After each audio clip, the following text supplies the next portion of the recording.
When my son married, I never told anyone that my late wife had left me her ranch. Keeping it secret turned out to be wise because 1 week later, my daughter-in-law arrived with a notary. But the moment she learned the truth, her smile vanished. Before I tell you exactly how I tore their perfect lives apart, let me know what city you are watching from down in the comments, and be sure to hit subscribe if you believe that family respect should be earned, not demanded. I am Alan. I am 67 years old.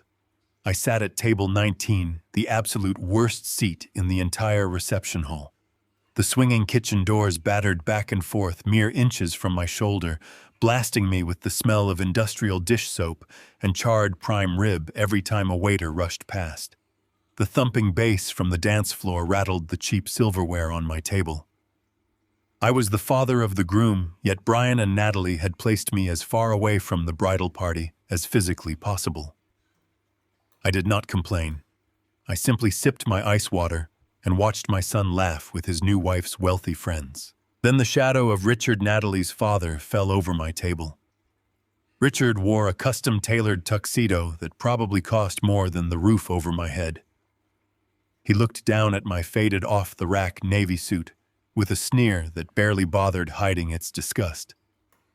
Alan Richard said, his voice loud enough to cut through the music. "I am glad I found you sitting back here. We need to talk about the timeline." I placed my water glass on the damp tablecloth. "What timeline, Richard?" "The housing timeline." Richard replied, leaning in close, smelling of expensive scotch and arrogance. "Natalie and Brian need capital to start their lives. Real capital, not pocket change. Brian tells me you are still lingering in that shabby suburban starter home. The neighborhood is gentrifying, Alan. The property value has peaked. We have a buyer willing to pay above market rate so we can flip it and give the kids the seed money they deserve. So I need to know when you are clearing out." I stared at the man. He was demanding that I vacate the only home I had known for 30 years, the home where I had raised my son, just so his daughter could have a fatter bank account.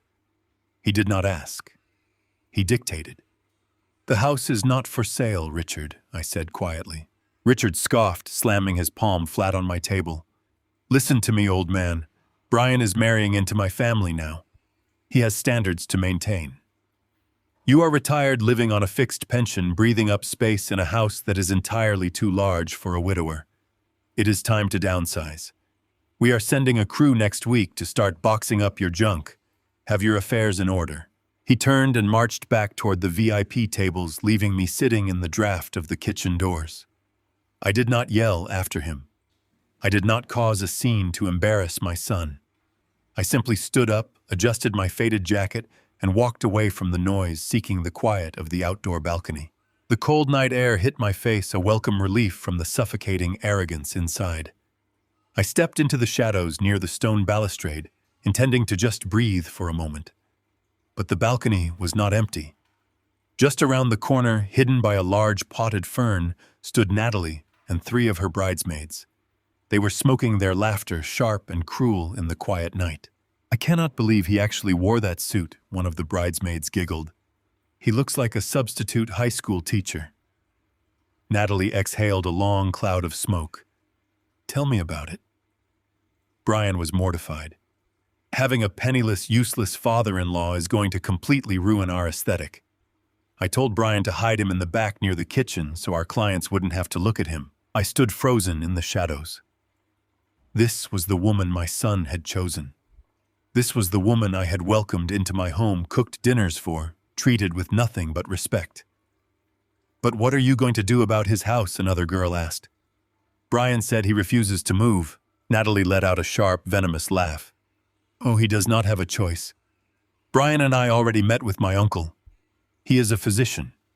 We have the legal paperwork drafted. We are going to claim Alan's mind is failing. Advanced dementia. If he does not sign the deed over to my new LLC by the end of the month, we are forcing him into a state-run facility. We will seize the house, sell it to my dad's developers, and the old man can rot in a ward for all I care. It is his own fault for being a dead weight." My heart beat a slow, heavy rhythm against my ribs. A state-run facility. My own son, the boy I had worked double shifts at the shipping yard to put through college, was conspiring with this woman to lock me in a psychiatric ward just to steal my $200,000 house. They saw me as a burden, a useless obstacle standing between them and a quick payout. They thought I was broke. They thought I was defenseless. Slowly, my right hand slipped into my trouser pocket. My rough fingers traced the cold, heavy grooves of a brass key. It was the only item in my pocket. I did not need to look at it to know the crest engraved on its head. When my beautiful wife Sylvia passed away 2 years ago, everyone in our suburban neighborhood pitied me. They brought casseroles and offered condolences to the poor retired logistics manager. But Sylvia had a secret. She came from a fiercely private old money lineage in Montana. Upon her death, she left me the sole ownership of the Silver Creek Ranch, an 8,000-acre estate sitting on top of immense mineral wealth, completely protected by a blind trust. The royalties alone generated more in a month than Natalie's father made in a year. I never told Brian. I wanted him to build his own life, to learn the value of hard work, to be a man of character.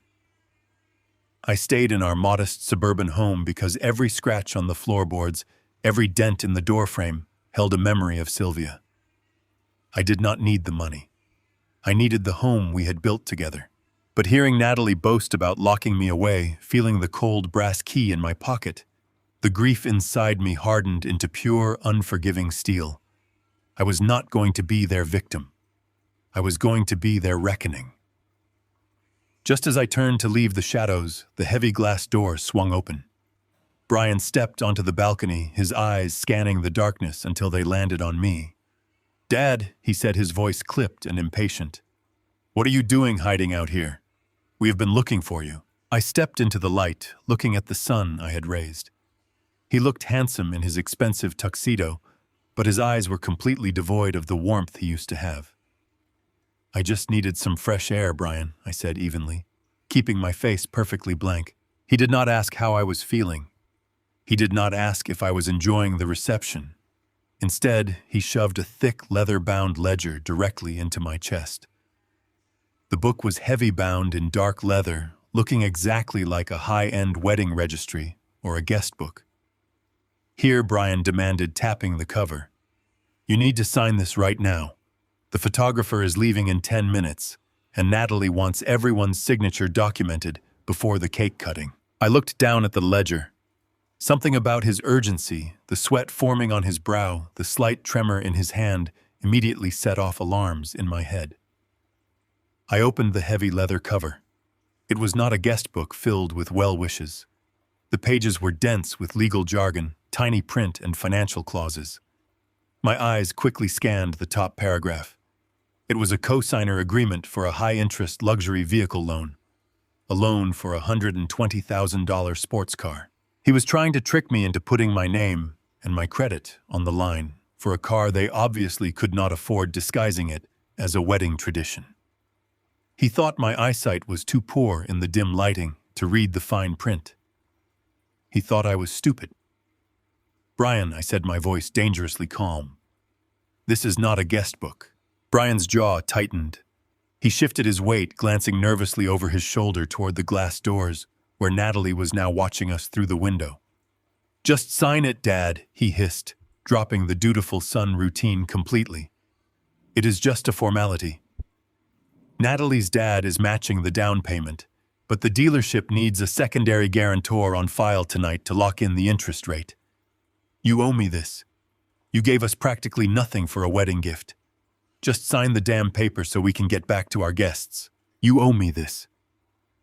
The audacity of those words echoed in the cold night air. I had emptied my savings 10 years ago to keep him out of debt. I had worked until my hands bled, and now he was trying to trap me in a financial snare while his new wife plotted my institutionalization. I slowly reached into my breast pocket. I felt the smooth plastic of my pen. I looked at Brian, really looked at him, seeing the greed sweating out of his pores. I did not yell. I did not throw the ledger back at him. I pulled my hand out of my pocket, completely empty. "I left my reading glasses inside, Brian," I said flatly. I cannot read a single word on this page, and I never sign what I cannot read. Brian's face flushed dark red with anger. Dad, stop being difficult. I am telling you what it says. You just have to put your name on the line. Natalie is waiting. I closed the leather ledger and pressed it firmly back into his chest. Then you will have to wait until I find my glasses, I replied. Without another word, I turned my back on my son. I walked off the balcony, past the kitchen doors, past the wealthy guests who looked right through me, and walked straight out the front doors of the reception hall.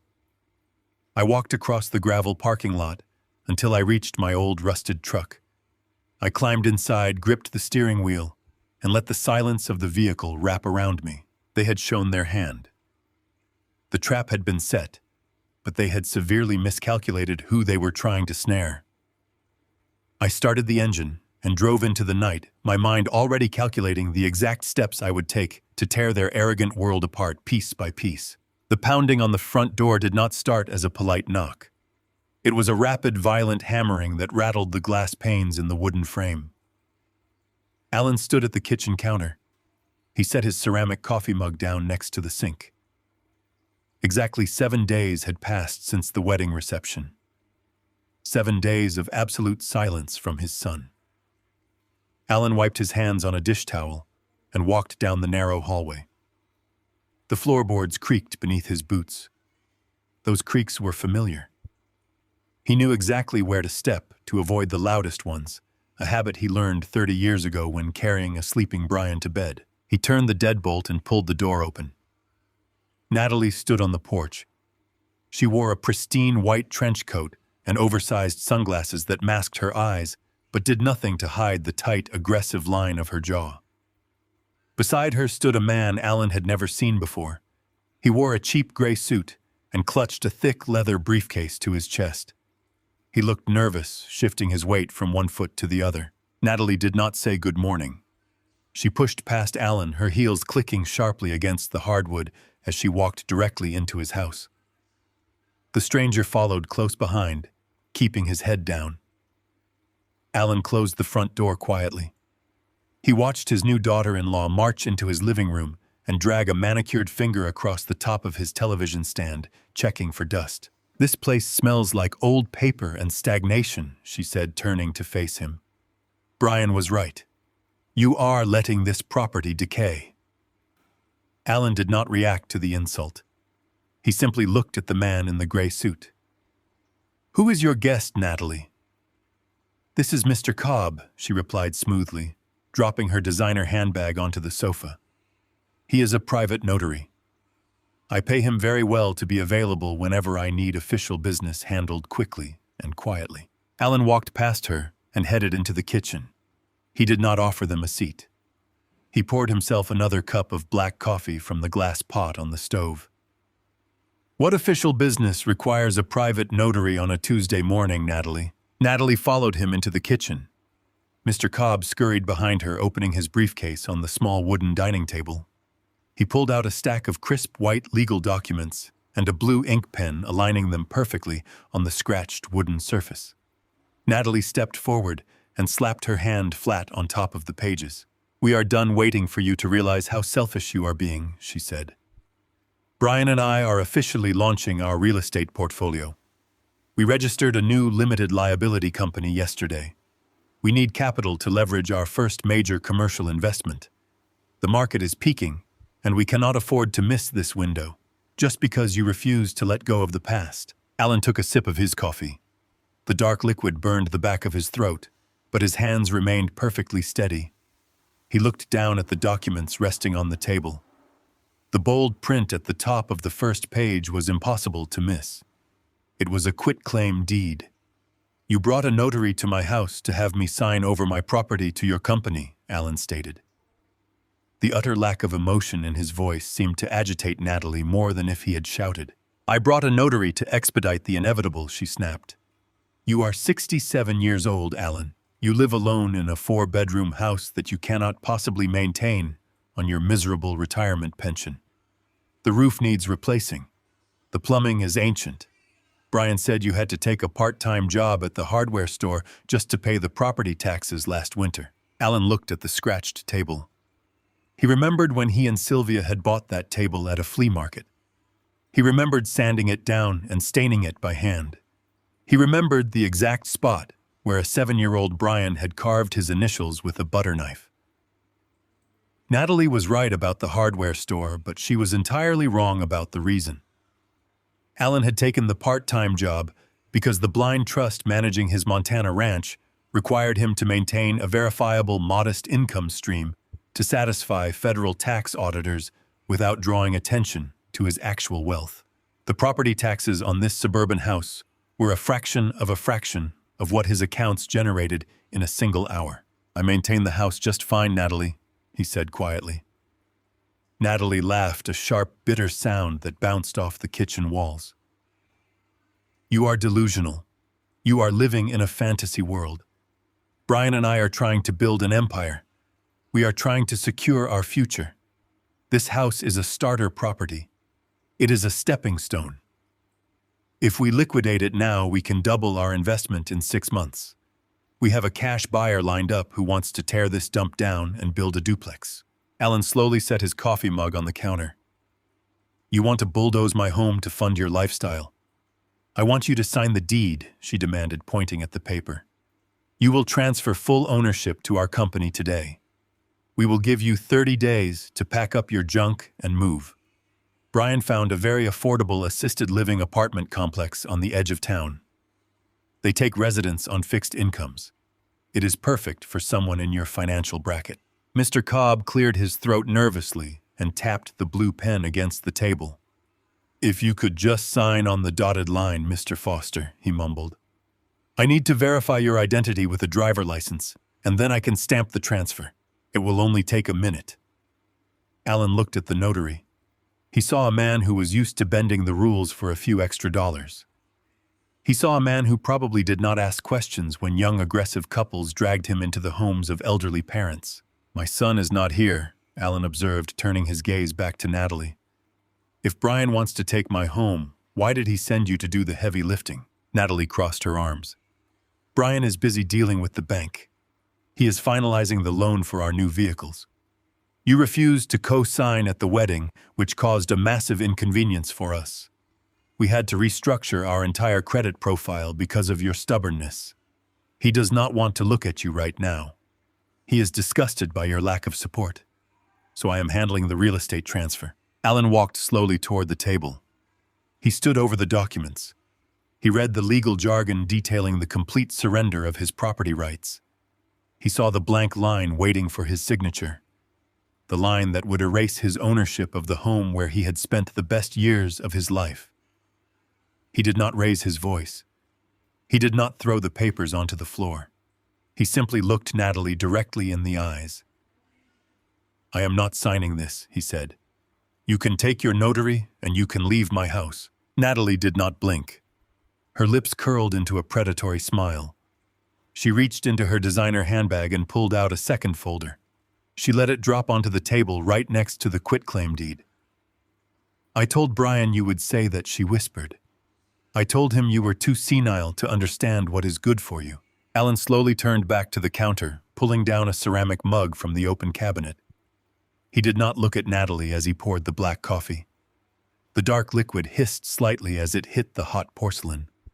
The smell of bitter roast filled the small kitchen, contrasting sharply with Natalie's expensive floral perfume. Alan kept his movements deliberate, forcing his breathing to remain steady. He picked up the mug, took a slow sip, and finally turned to face his daughter-in-law. His gaze drifted past her, landing on the legal document sitting on the scratched wooden table. "This house is legally mine." Alan stated, his voice devoid of any tremor. "It has been mine for 35 years. You cannot force me to sign away my property just because your husband overextended his credit." Natalie's tight artificial smile vanished instantly. The polite facade she had maintained since the wedding day shattered, revealing the cold, calculating entitlement underneath. She stepped forward, planting both hands on the table, leaning closer to Alan. "You really don't get it, do you?" she sneered. "You think you hold the cards here because your name is on some dusty municipal deed. This isn't a negotiation, Alan. This is an eviction. She reached back into her designer handbag. Her manicured fingers pulled out a thick, cream-colored envelope. With a sharp flick of her wrist, she slapped the envelope down onto the table directly next to the quitclaim deed. Alan set his coffee mug down. He picked up the envelope and slid out the single sheet of thick paper inside. It was a formal medical document bearing the official letterhead of a prominent psychiatric facility across town. The paper was already filled out, detailing symptoms of severe cognitive decline, memory loss, and erratic behavior. At the bottom of the page, scrawled in blue ink, was a signature. Alan looked up at Natalie. The signature belonged to Dr. Richard Vance. "My uncle is a senior physician at the county hospital," Natalie said, her voice dropping into a dangerous whisper. "He is a respected man, a man whose medical opinion holds absolute weight in a courtroom. He has already drafted this evaluation certifying that you are suffering from advanced dementia. He states you are a danger to yourself and incapable of managing your own affairs." Alan stared at the forged evaluation. The betrayal ran far deeper than a simple real estate dispute. They were not just trying to steal his home. They were planning to completely erase his autonomy, to lock him away in a ward where his voice would never be heard again. "If you do not sign this quitclaim deed today," Natalie continued, her tone icy and matter-of-fact, "Brian and I will take this evaluation straight to a judge. We will file for emergency medical guardianship. You will be declared incompetent. We will freeze your accounts, seize the house anyway, and you will be escorted out of here by orderlies. You will spend the rest of your pathetic life staring at a linoleum wall while we build our future." Alan felt the muscles in his jaw tighten. He thought of the decades he had spent working double shifts at the shipping yard. He thought of the nights he came home smelling of diesel and grease, his hands blistered just so Brian could attend an expensive university. He had sacrificed his health and his sleep so his son would never have to struggle. "I gave my life for that boy," Alan said softly, his voice finally betraying a fraction of the deep, agonizing grief building in his chest. "I broke my back so he could have a future, and he repays me by trying to have me locked away." Natalie threw her head back and let out a sharp, mocking laugh. "Oh, please, Alan, spare me the martyr routine. Do you want an award for doing your job? You worked at a shipping yard. Big deal. That was the minimum requirement of a breeder. You fed him. You put him through school. That does not make you a saint. It makes you a mediocre father who did what he was supposed to do." She leaned closer again, her eyes narrowing into cold slits. "Brian does not owe you anything. You are just holding him back. He is destined for greatness, and you are nothing but an anchor pulling him down into this pathetic middle-class mediocrity. I will not let you ruin his potential just because you want to cling to this rotting house." Alan looked at the woman standing in his kitchen. He saw the pure, unfiltered greed radiating from her. She truly believed that his life, his sacrifices, and his home were nothing more than resources to be consumed and discarded. She believed she had trapped him perfectly, but she didn't know everything. She didn't know about the brass key in his pocket. She didn't know about the sprawling 8,000-acre ranch in Montana, protected by a blind trust that generated more wealth in a month than her father had made in a lifetime. She thought she was crushing a helpless, broke old man. Alan did not shout. He did not defend his years of sacrifice. He simply looked at the forged psychiatric evaluation, processing the absolute ruthlessness of his son's new wife. He was no longer dealing with family. He was dealing with predators. And predators only respected one thing: absolute, undeniable power. Natalie tapped her manicured fingernail against the forged psychiatric evaluation resting on the scratched kitchen table. She leaned in so close that Alan could smell the mint on her breath beneath the heavy floral perfume. She told him he had exactly 24 hours. She said that by this time tomorrow morning, she would return with a police escort and an ambulance.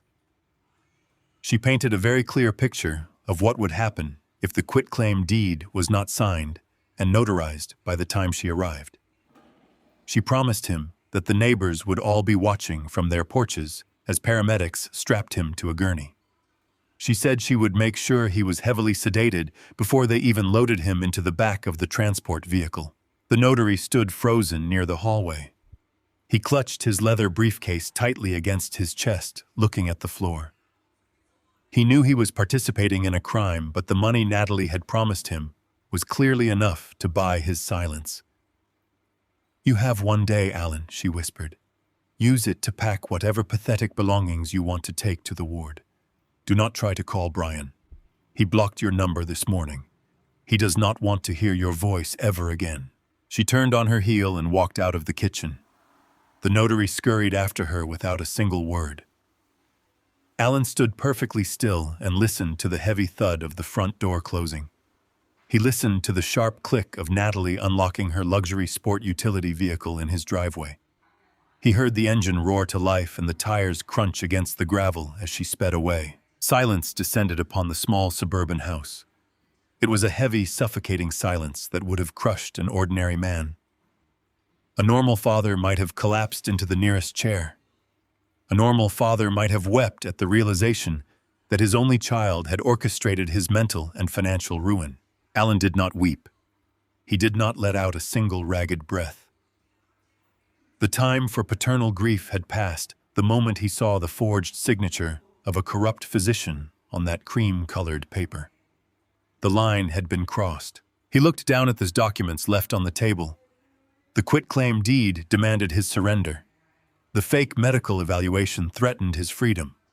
He picked up his cold cup of black coffee and poured it down the kitchen sink. He rinsed the ceramic mug and placed it on the drying rack with absolute precision. His mind shifted gears, locking away the image of the boy he had raised and bringing forth the cold, calculating discipline he had maintained during his decades of marriage to Sylvia. Alan left the kitchen and walked down the narrow hallway to the master bedroom. The room was simple. It held a sturdy oak bed and a matching dresser. He walked to the small closet and pushed aside a row of faded flannel shirts. At the back of the closet, hidden beneath a stack of old shoeboxes, was a heavy steel floor safe. He reached into his trouser pocket and pulled out the heavy brass key. He knelt on the worn carpet and slid the key into the lock. The heavy steel door clicked open smoothly. Inside the safe, there were no old photographs or sentimental trinkets. There was a thick leather portfolio embossed with the silver crest of the Montana estate.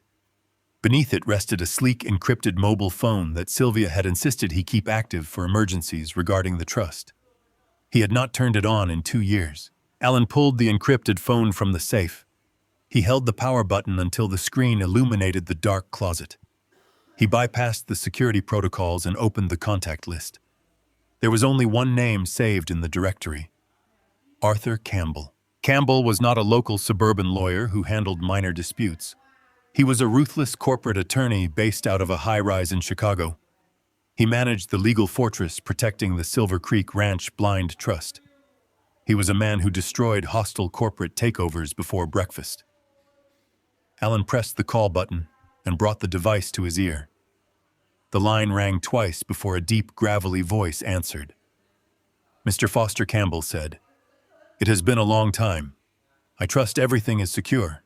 "Things have changed," Arthur Allen replied calmly. "I am facing a hostile domestic threat. My son and his new wife are attempting to seize my primary residence." There was a brief pause on the line. "I can have a cease and desist order filed within the hour," Campbell offered. "We can bury them in litigation." Alan looked out his bedroom window toward the empty driveway. A simple warning would not stop Natalie. She had already proven she was willing to forge medical documents and weaponize the authorities to get what she wanted. A warning would only make her strike faster. "No," Alan said. "They gave me a 24-hour ultimatum. They brought a corrupt private notary to my home. They left a forged psychiatric evaluation signed by a physician named Dr. Richard Vance. They plan to have me involuntarily committed by tomorrow morning if I do not surrender the property deed to a limited liability company they formed yesterday." The tone of Campbell's voice shifted instantly. The polite legal counselor vanished, replaced by the cold strategist Sylvia had hired decades ago. "That is a felony extortion attempt," Campbell stated. "It is also elder abuse and medical fraud. Do you want me to contact federal authorities?" Not yet, Alan said. They think I am a broke, helpless old man living on a pension. They believe I am completely defenseless. I want them to continue believing that until the exact moment the trap closes. Understood, Campbell replied. What are your orders? I need a complete financial audit on my son and his wife, Alan instructed. They are desperate for capital. Natalie claimed they are launching a real estate portfolio, but people do not forge medical documents unless they are drowning. I need to know exactly how much water they are taking on. Dig into their credit profiles, their bank records, and any outstanding liabilities. I need to know every single debt attached to their names. I will have my private investigative team initiate a shadow audit immediately, Campbell said. We will tear their financial history apart. What about the property they are trying to seize? Do you want me to block the transfer? Alan walked back into the living room and looked at the quitclaim deed sitting on his dining table. He traced the edge of the paper with his index finger. No, Alan said, his voice dropping to a low, steady rumble. I want you to prepare the legal framework to absorb this suburban house into the Silver Creek Corporate Trust. I want it done quietly, and I want it done before the sun comes up tomorrow. Campbell let out a low, approving hum. If we absorb the property into the federal trust, they will not be trying to extort a private citizen tomorrow morning. They will be attempting to defraud a multi-million-dollar corporate entity. That elevates their actions from a local dispute to a federal crime. Exactly, Alan replied. They gave me 24 hours to surrender my life. Let them spend those hours celebrating. Let them think they have won. I will meet you at your satellite office downtown in exactly 2 hours. Have the audit ready. I will have the entire picture waiting for you, Mr. Foster, Campbell said. We will dismantle them. Alan ended the call and placed the encrypted phone in his pocket. He looked at the fake psychiatric evaluation one last time. Natalie had mocked his decades of sacrifice.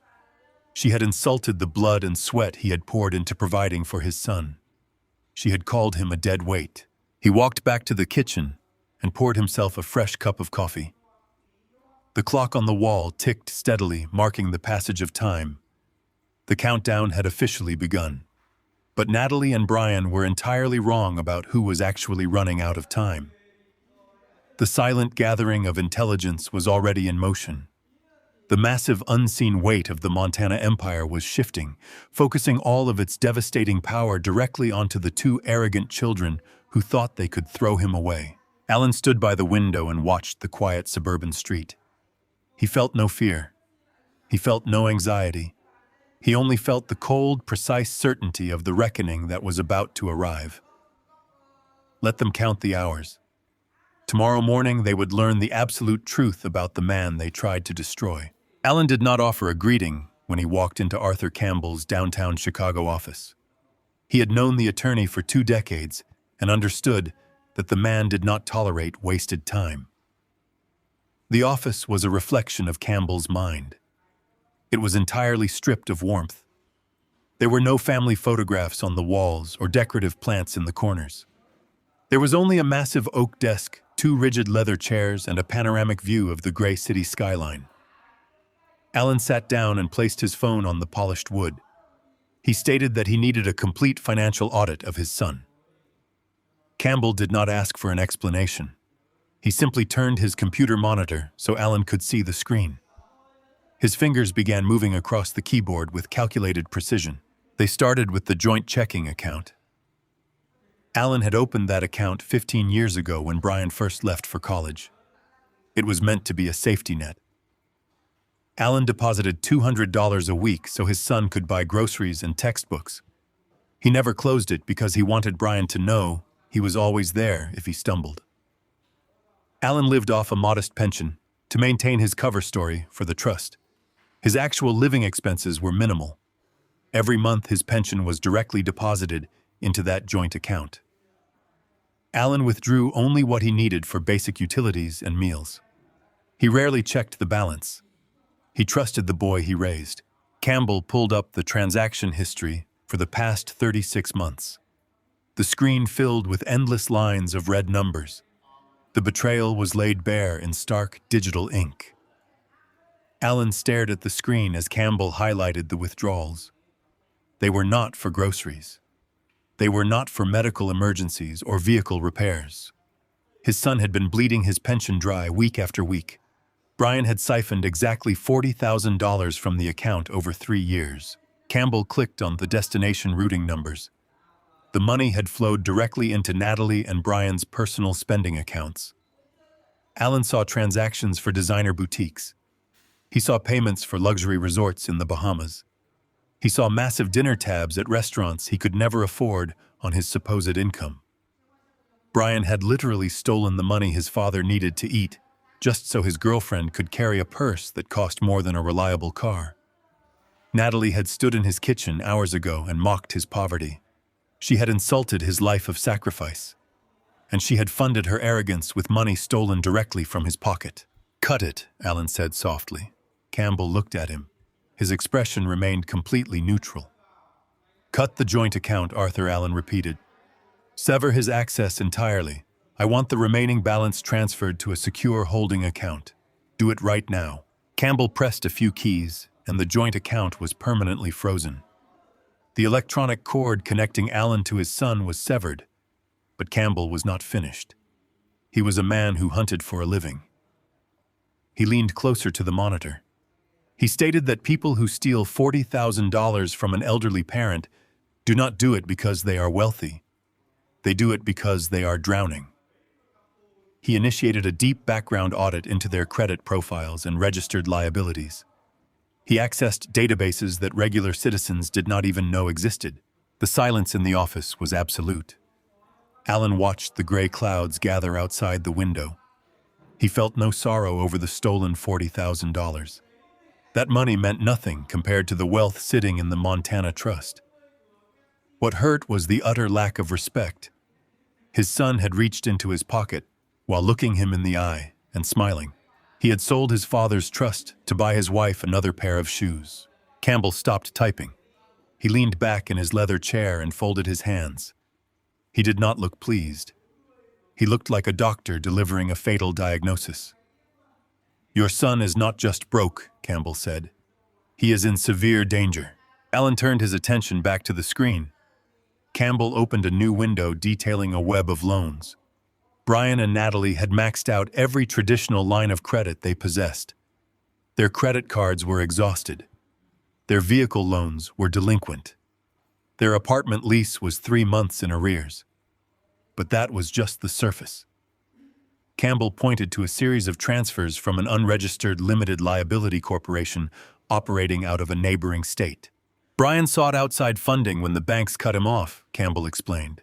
He borrowed $300,000 from a syndicate of private lenders. These are not bankers, Alan. These are aggressive individuals who operate outside the boundaries of the law. They charge astronomical interest rates. They do not send collection letters when you miss a payment. They send men with baseball bats. Alan stared at the staggering figure. $300,000. Brian had mortgaged his life to maintain an illusion of wealth. He had tried to play the role of a high-rolling entrepreneur to impress a woman who only valued him for his wallet. And now the illusion was collapsing. "This loan defaulted 2 weeks ago," Campbell stated. "The grace period is over. Your son has violent creditors breathing down his neck. They are demanding immediate repayment." The pieces of the puzzle slammed together in Alan's mind with terrifying clarity. Natalie did not bring a notary to his house simply because she was greedy. She was desperate. They had established a new corporate entity, not to build a real estate empire, but to serve as a shell company. They needed a clean asset to liquidate immediately. His house was worth exactly enough to cover the principal of their illegal debt. They needed his property to save their own lives. "They are going to use my home to pay off criminals," Alan said. His voice was a hollow rasp. Campbell nodded. "They cannot wait for you to die. They cannot wait for the market to improve. If they do not produce $300,000 by the end of this month, those creditors will find Brian and break his legs." Natalie knows this. She is pushing the psychiatric hold because it is the fastest way to seize your property and secure a fast cash sale. She is throwing you to the wolves to save her husband. Alan closed his eyes. The image of Brian shoving that fake vehicle registry into his chest flashed through his mind. He knew the danger he was in. He knew violent men were looking for him. And instead of coming to his father for help, instead of asking for guidance, he decided to trick him into co-signing a loan to keep up appearances. When that failed, he stepped aside and let his wife forge medical documents to have his father locked in a mental asylum. He was willing to destroy Alan's freedom and sanity just to erase his own mistakes. Any lingering shred of paternal mercy Alan held for his son evaporated in that sterile office. Brian was no longer a misguided boy making poor financial choices. He was a predator willing to sacrifice his own father to survive. He had chosen his path. Now he would have to walk it. Alan opened his eyes and looked at Campbell. The attorney was watching him closely, waiting for a command. He knew the power they held. He knew that with one phone call to the trust managers, they could wipe out Brian's debt and make the dangerous men disappear. They could save him. "Are we paying them off?" Campbell asked quietly. Alan looked back at the screen. He saw the $40,000 stolen from his pension. He thought of the forged psychiatric evaluation sitting on his kitchen table. He thought of Natalie promising that he would spend the rest of his life staring at a linoleum wall. "No," Alan said. His voice was hard and cold. "We are not paying a single cent to anyone." Campbell gave a brief, sharp nod. He closed the financial windows on his computer. "What is your next move, Alan?" "They gave me a 24-hour deadline," Alan said. "Natalie promised she would return tomorrow morning with the police and an ambulance. She expects me to be terrified. She expects me to sign the quitclaim deed to avoid being dragged out of my home in a straitjacket. I need to make her believe her extortion is working." Alan stood up from the leather chair. He picked up his phone and slipped it into his jacket pocket. He looked down at Campbell. "I am going to call her," Alan told him. "I am going to feign absolute panic. I will tell her I am confused and frightened. I will offer to meet them at the downtown bank tomorrow morning to sign the deed and transfer my remaining savings to their control. They will accept because their arrogance will blind them to the trap." And while they are celebrating their victory, Campbell finished. "I will execute the property absorption." "Exactly," Alan said. "They want my house. But by the time they walk into that bank tomorrow, my house will no longer belong to Alan Foster. It will belong to the Silver Creek Ranch Corporate Trust. Make sure the transfer is ironclad, Arthur. I want a fortress built around my property before the sun rises." "Consider it done," Campbell said. He was already pulling blank legal forms from a drawer. "I will have the private security firm dispatched to the property first thing in the morning to protect the physical asset." Alan turned and walked toward the door. The air in the office felt charged with static. He had entered the building as a disregarded father. He was leaving as the architect of their ruin. They wanted to play a dangerous game with illegal debts and forged medical records. Tomorrow morning he would show them exactly what real power looked like. Alan drove back to the suburban neighborhood with the precision of a man operating on pure instinct. The sky above the sprawling houses had turned a bruised shade of gray, mirroring the heavy atmosphere inside his truck. He pulled into his cracked concrete driveway and parked. The house stood exactly as he had left it that morning.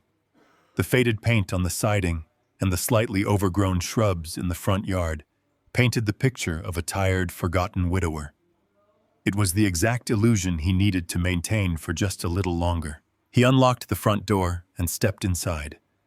The familiar scent of aged wood and lemon polish met him, but it offered no comfort today. He had a specific mission. Arthur Campbell needed the original foundational trust documents to finalize the absorption of the suburban property into the Montana estate. Alan also needed Sylvia's original death certificate and their marriage license to prove the unbroken chain of ownership to the federal auditors. He bypassed the kitchen and walked directly into the living room. The living room was a shrine to 35 years of quiet suburban existence. A large oak bookcase dominated the far wall, filled with classic novels, photo albums, and heavy reference books. Alan walked over to the bookcase and knelt on the worn carpet. He opened the bottom cabinet doors where he kept a fireproof lockbox. He keyed in the combination and retrieved the thick manila envelopes containing the legal history of his marriage. He checked the contents, ensuring every seal and signature was perfectly intact. He placed the envelopes on the coffee table. As he stood up to stretch his aching knees, he caught a strange reflection in the glass doors of the bookcase. It was a tiny rhythmic flash of light, a microscopic red pulse blinking steadily in the dim room. Alan froze. He did not turn his head immediately.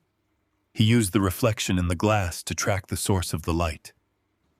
The red pulse was coming from the mantelpiece directly above the stone fireplace. It was emanating from the mouth of a hand-painted ceramic vase. Sylvia had purchased that vase during a trip to Santa Fe 20 years ago. She had always kept dried lavender in it. Alan turned slowly. His boots made no sound on the carpet. He walked toward the fireplace, keeping his breathing completely controlled. He stood in front of the mantel and looked down into the opening of the painted ceramic. Hidden entirely from view from any other angle in the room was a small black plastic device. A wire snaked down the back of the vase and plugged into the wall outlet hidden behind the television stand. He reached his hand inside the vase. His rough fingers brushed against the cold, hard plastic instead of the brittle stems of dried lavender. He gripped the device and pulled it out. It was a high-definition wireless surveillance camera. It was equipped with a wide-angle lens and a built-in microphone. The red light blinked at him, confirming that it was actively recording and transmitting everything in the room to a remote server. Alan stared at the tiny machine resting in the palm of his hand. The implications crashed over him like a wave of freezing water. Natalie had a spare key to the house. Brian had insisted on keeping one for emergencies years ago. She had entered his home while he was at the grocery store or the hardware store. She had stood in his living room, rummaged through his late wife's belongings, and planted a listening device in Sylvia's favorite vase. He understood the strategy instantly. It was a textbook maneuver for a predator building a fraudulent medical case. Natalie needed evidence to present to a judge to justify an emergency psychiatric hold. She knew she could not rely solely on a forged medical evaluation signed by her corrupt uncle. A judge would want corroborating proof of severe cognitive decline. Natalie had planted the camera to harvest that proof. Alan lived alone.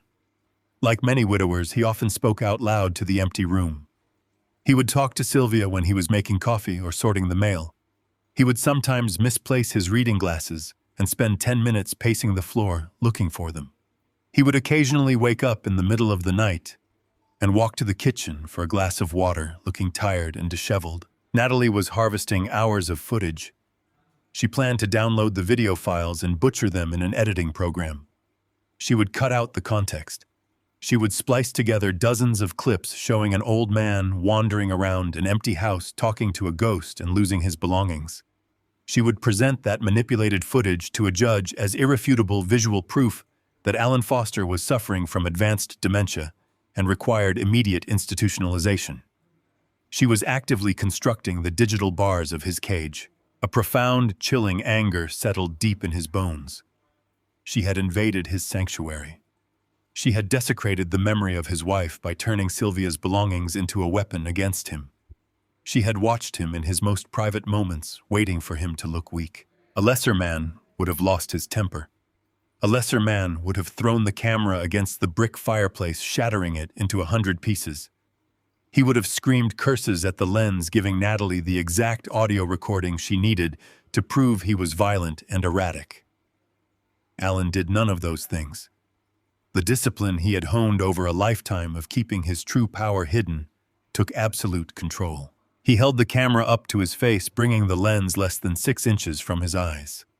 He knew Natalie was likely watching the live feed on her smartphone right at that very moment. She was probably sitting in her overpriced leased apartment, waiting for him to have a nervous breakdown. Alan stared directly into the digital eye. He did not blink. He let his face fall into a mask of pure, lethal indifference. He wanted her to look into his eyes and see the terrifying clarity of a man who was in complete control of his faculties. He wanted her to see that he was not a confused victim, waiting to be slaughtered. He was a man who had just uncovered an ambush and was now calculating the exact method of his retaliation.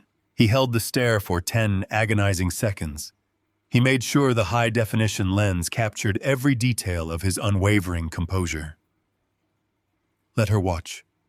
Let her feel the sudden sinking realization that her prey was looking right back at her. Let the cold dread creep into her chest as she realized the old man was not senile at all. Without breaking eye contact with the lens, Alan reached with his free hand and grabbed the power cord dangling from the bottom of the device. With one swift, violent jerk, he yanked the wire out of the socket. The red light flickered and died, but he knew the internal battery would keep the device recording for a few more minutes. Alan turned and walked into the kitchen carrying the camera. The house was perfectly silent, save for the sound of his steady footsteps. He opened the cabinet above the sink and pulled down a heavy crystal tumbler. It was a whiskey glass he had not used in years. He placed the glass on the granite counter and turned on the faucet. He let the cold water run until it filled the crystal to the very brim. He shut off the water. He held the surveillance camera over the surface of the water. He looked at the dead lens one last time. He did not say a single word. He simply opened his fingers. The heavy plastic device dropped into the crystal tumbler. Water splashed over the rim and spilled onto the granite counter. Bubbles rose to the surface as the internal circuitry flooded. The camera sank to the bottom of the glass, resting silently against the crystal base. The battery shorted out. The transmission feed was permanently severed. Alan picked up a dish towel and methodically wiped the spilled water from the counter. He dried his hands, leaving the crystal tumbler sitting in the center of the kitchen island, with the drowned piece of technology inside it. He walked back into the living room and picked up the manila envelopes containing Sylvia's trust documents. The intelligence gathering phase was complete. He had confirmed the financial ruin of his son. He had discovered the fraudulent mortgage scheme. He had unearthed the surveillance trap designed to strip him of his freedom. They had deployed every dirty tactic they could invent, assuming he would simply surrender and disappear into a ward. Alan tucked the envelopes under his arm and walked toward the front door. He felt a dark, grim satisfaction settling over his mind. Natalie and Brian had spent the last week digging a massive pit they intended to throw him into. Now Alan was going to let them fall into it themselves. He locked the front door behind him and walked to his truck, ready to return to Arthur Campbell and initiate the legal maneuver that would end their world. Alan sat in the cab of his old truck and stared at the dark windshield. The vinyl seat was cold against his back. He had just locked the front door of the house where he had raised his family. His hands rested on the worn steering wheel. Before he could turn the ignition key, his mobile phone vibrated in his pocket. He pulled it out and looked at the glowing screen. There was a missed call. It was followed immediately by a voicemail notification. The caller identification displayed Brian. Alan pressed the button to play the message and raised the device to his ear. The audio began with the sound of rapid, heavy breathing. Brian was panicking. His voice came through the speaker, pitched high with erratic, frantic energy. "Listen to me, old man," Brian hissed. "I know what you just did. I know you broke the feed. You think you are being clever, but you are just making it worse. You are proving exactly how unstable and violent you are. Natalie is furious. I am furious. We are not waiting until tomorrow morning anymore. I am calling the police department right now. I am going to tell the dispatcher that my elderly father is having a severe psychotic break and destroying property. They will send a squad car and an ambulance tonight. We are coming over there to drag you out. Do not try to lock the doors. Do not try to hide. You are done." The message ended with a sharp digital click. Alan slowly lowered the phone. The cab of the truck was perfectly silent. He did not delete the message right away. He let the words hang in the cold air. He let the reality of his son seep into his bones. For years, Alan had made excuses for Brian. When Brian dropped out of his first college program, Alan blamed the difficult curriculum. When Brian accumulated massive credit card debt in his 20s, Alan blamed the predatory lending companies and paid the balances himself. When Brian married Natalie, Alan tried to believe that her cold arrogance was just a defense mechanism. He had spent decades constructing a shield of willful ignorance around his only child. He had desperately wanted to believe that Brian was a good man who simply struggled to find his footing in a difficult world. That shield shattered completely in the quiet cab of the truck. Brian was not a victim of bad circumstances. He was not a helpless pawn being manipulated by a greedy wife. He was an active, willing participant in the destruction of his own father. He was terrified because the hidden camera had been disabled. That camera was his ticket to a $300,000 payout. Brian needed that staged footage to convince a judge to strip away his father's human rights. Without that footage, the illegal creditors would come looking for him. The panic in his voice was not the concern of a son. It was the absolute terror of a cornered thief. The last lingering shred of paternal mercy died inside Alan. The man who had worked double shifts to buy baseball cleats and fund college tuitions ceased to exist. He felt a profound, hollow shift in his chest. The space where a father's unconditional love used to reside turned into something entirely different. It turned into the cold, absolute logic of a guardian protecting an empire. Sylvia had trusted him to shield the Montana estate from parasites. She had left the legacy of her family in his hands because she knew he possessed the iron will required to protect it. Brian had proven he was utterly unworthy of that legacy. He had traded his birthright for a desperate scheme to steal a fraction of what he would have rightfully inherited. Alan reached into his other pocket and pulled out the encrypted mobile device. He powered it on and bypassed the security protocols. He did not hesitate.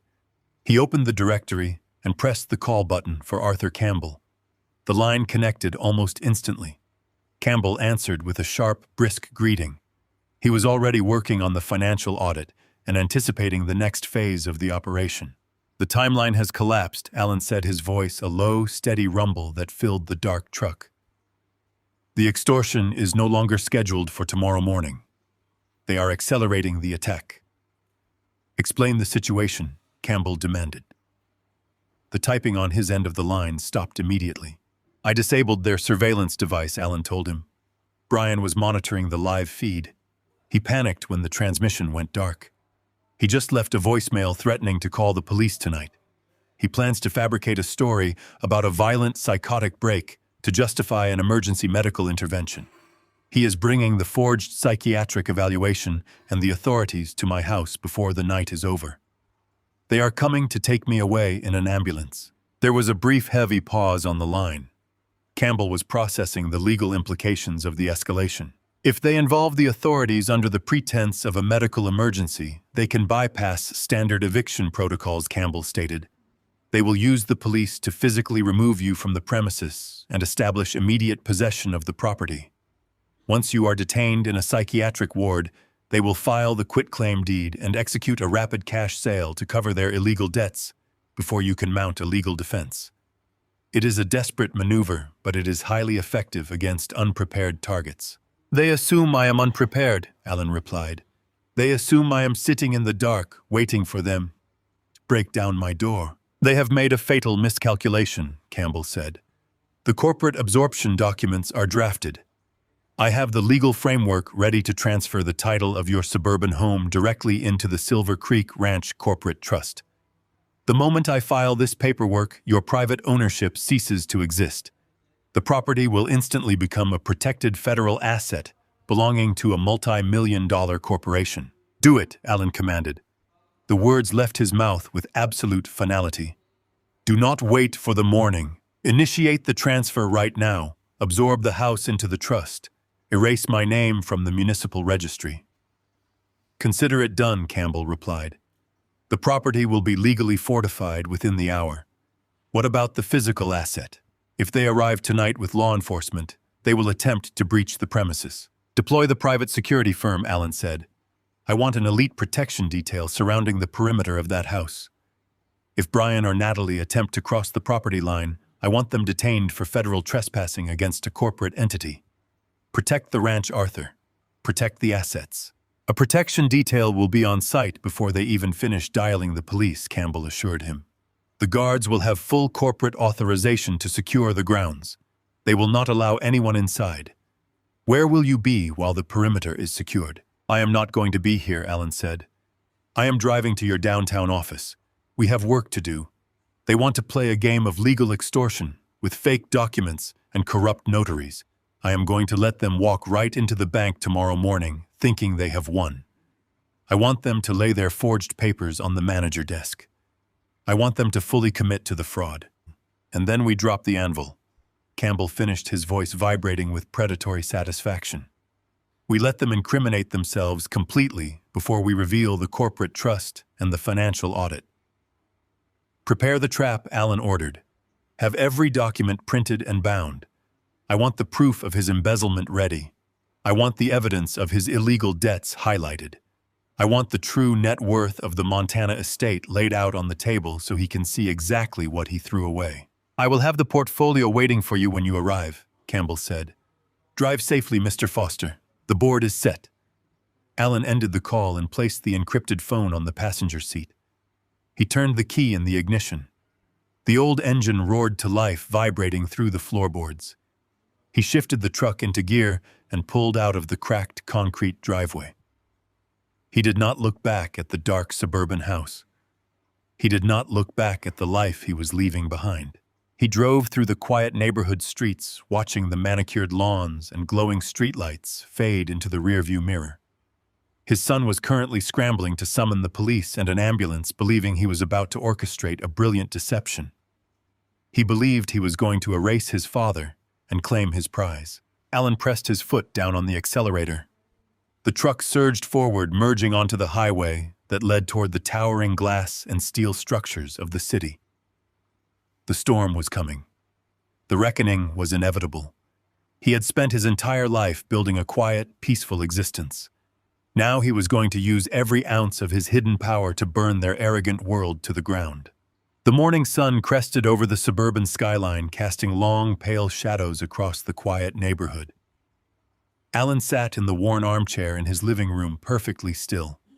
The grandfather clock in the hallway ticked with a slow, rhythmic precision, measuring the final minutes of the 24-hour ultimatum. He had not slept. He had not needed to sleep. The adrenaline of the previous night had settled into a deep, glacial calm. The house around him felt different now. It was no longer his property. Arthur Campbell had executed the transfer flawlessly hours ago. The suburban residence was now a fortress shielded by a federal corporate trust. Alan looked out the front window. Across the street, parked in the shadow of a large oak tree, sat a black sport utility vehicle. It was unmarked and completely discreet, but Alan knew who was inside. Campbell had deployed a private security detail to monitor the perimeter. The men in that vehicle were former federal operatives. They were waiting for a signal. If Natalie or Brian attempted to breach the front door, they would be detained for felony trespassing against a corporate asset. But Alan did not want them detained at the house. He wanted them to walk willingly into the light of day. The mobile phone on the coffee table began to vibrate. It buzzed against the wood, shattering the quiet morning air. The screen lit up, displaying Natalie and her phone number. Alan let it ring 3 times. He picked up the device and closed his eyes. He needed to bury the cold, calculating strategist deep inside his mind. He needed to summon the ghost of the broken widower they believed him to be. He took a shallow, ragged breath and pressed the answer button. "Time is up, Alan." Natalie barked through the speaker. Her voice was sharp and laced with absolute venom. "I am sitting in my car with the notary. Brian is dialing the police dispatch right now. We are telling them you have completely lost your mind. We are telling them you are destroying things and threatening to hurt yourself. The ambulance is on standby. We are coming to drag you out of that house and lock you in a padded room." Alan forced his hand to tremble slightly. He let out a weak, stuttering breath directly into the microphone. "Natalie, please," he whispered. His voice was thin and fragile, imitating the sound of a terrified old man. "Please do not call the police.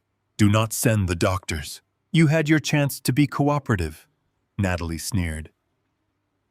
I told you yesterday that this was an eviction, not a negotiation. You thought you could ignore us. You thought you could just sit in your rotting living room and pretend this was not happening. You are a pathetic, senile burden, Alan.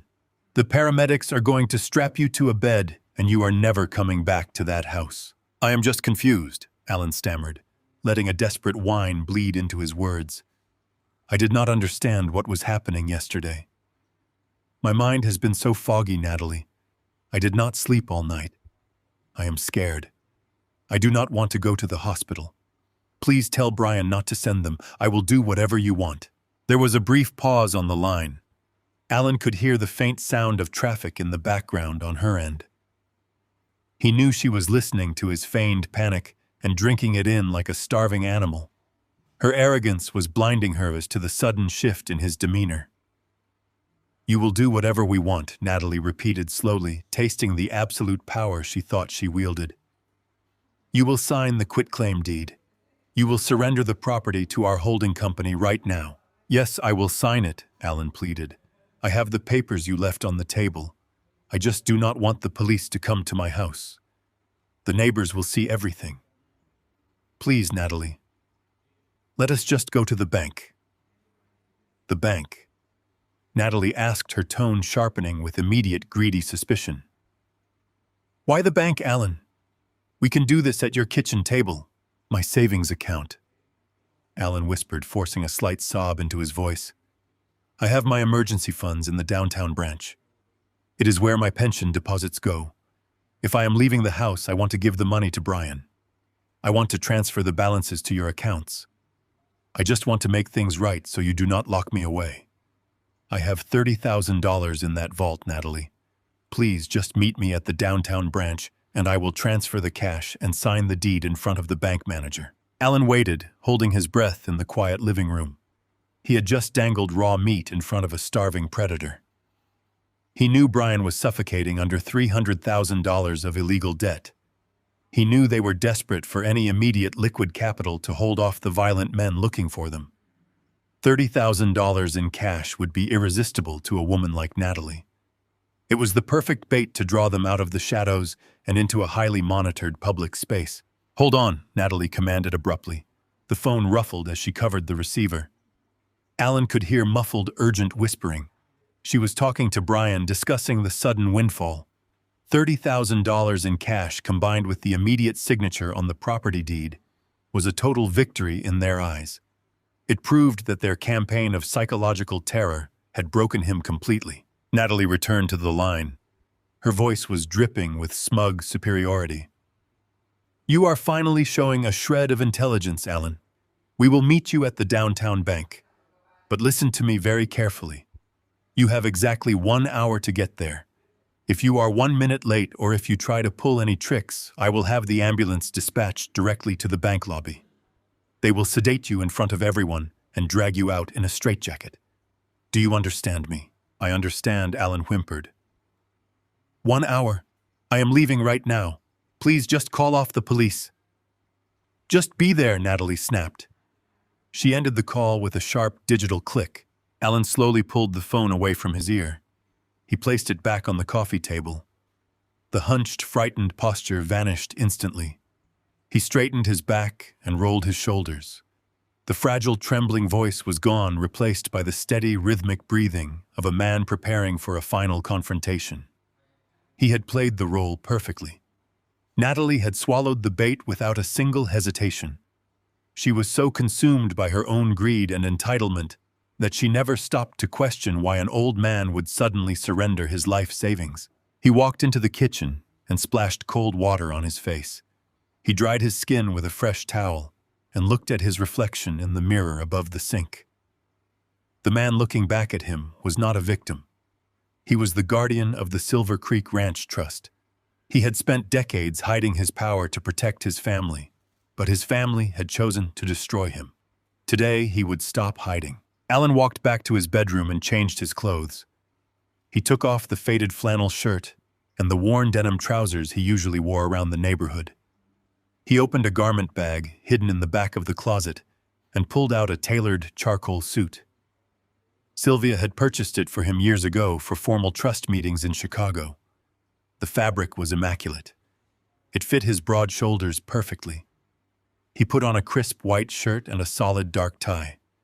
He polished his leather shoes until they gleamed. He looked like the chairman of a board preparing to liquidate a rival company. He gathered the manila envelopes containing the legal documents and placed them in a slim leather briefcase. He walked out the front door and locked it behind him. He did not look at the unmarked security vehicle parked across the street, but he knew the operatives were watching his every move. They would secure the house the moment his truck turned the corner. Alan climbed into the cab of his truck and started the engine. The drive downtown took exactly 40 minutes. The city skyline loomed ahead of him, a jagged horizon of glass and concrete. He navigated through the morning traffic with absolute calm. He was not driving toward a surrender. He was driving toward an execution. He parked his truck in the underground garage beneath the financial district and took the elevator up to the street level. The downtown bank was a massive structure of polished marble and vaulted ceilings. It was a place designed to project wealth and authority. Alan walked through the heavy revolving doors and stepped into the grand lobby. Arthur Campbell was already there. The ruthless corporate attorney was sitting in a private glass-walled conference room near the back of the bank. He was arranging thick stacks of legal documents on a large mahogany table. Campbell looked up as Alan approached the glass doors. The attorney gave a single grim nod of acknowledgement. Alan opened the door and walked into the conference room. The sound of the busy bank lobby vanished instantly, blocked by the thick, soundproof glass. "They took the bait," Alan said, placing his leather briefcase on the table. "They believe I am terrified. They think I am coming here to sign the deed and empty my savings accounts to appease them." Campbell smiled. It was a cold, predatory expression. "I have spoken with the bank manager. He is aware that we are conducting a private corporate audit in this room. We have full access to their financial records. I also have the confirmation from the Federal Registry. The suburban property was successfully absorbed into the Silver Creek Trust at 6 o'clock this morning. Your name is no longer on the title. They are currently trying to steal a house that belongs to a multi-million-dollar entity." Alan looked through the glass walls of the conference room toward the main entrance of the bank. He saw the heavy revolving doors spin.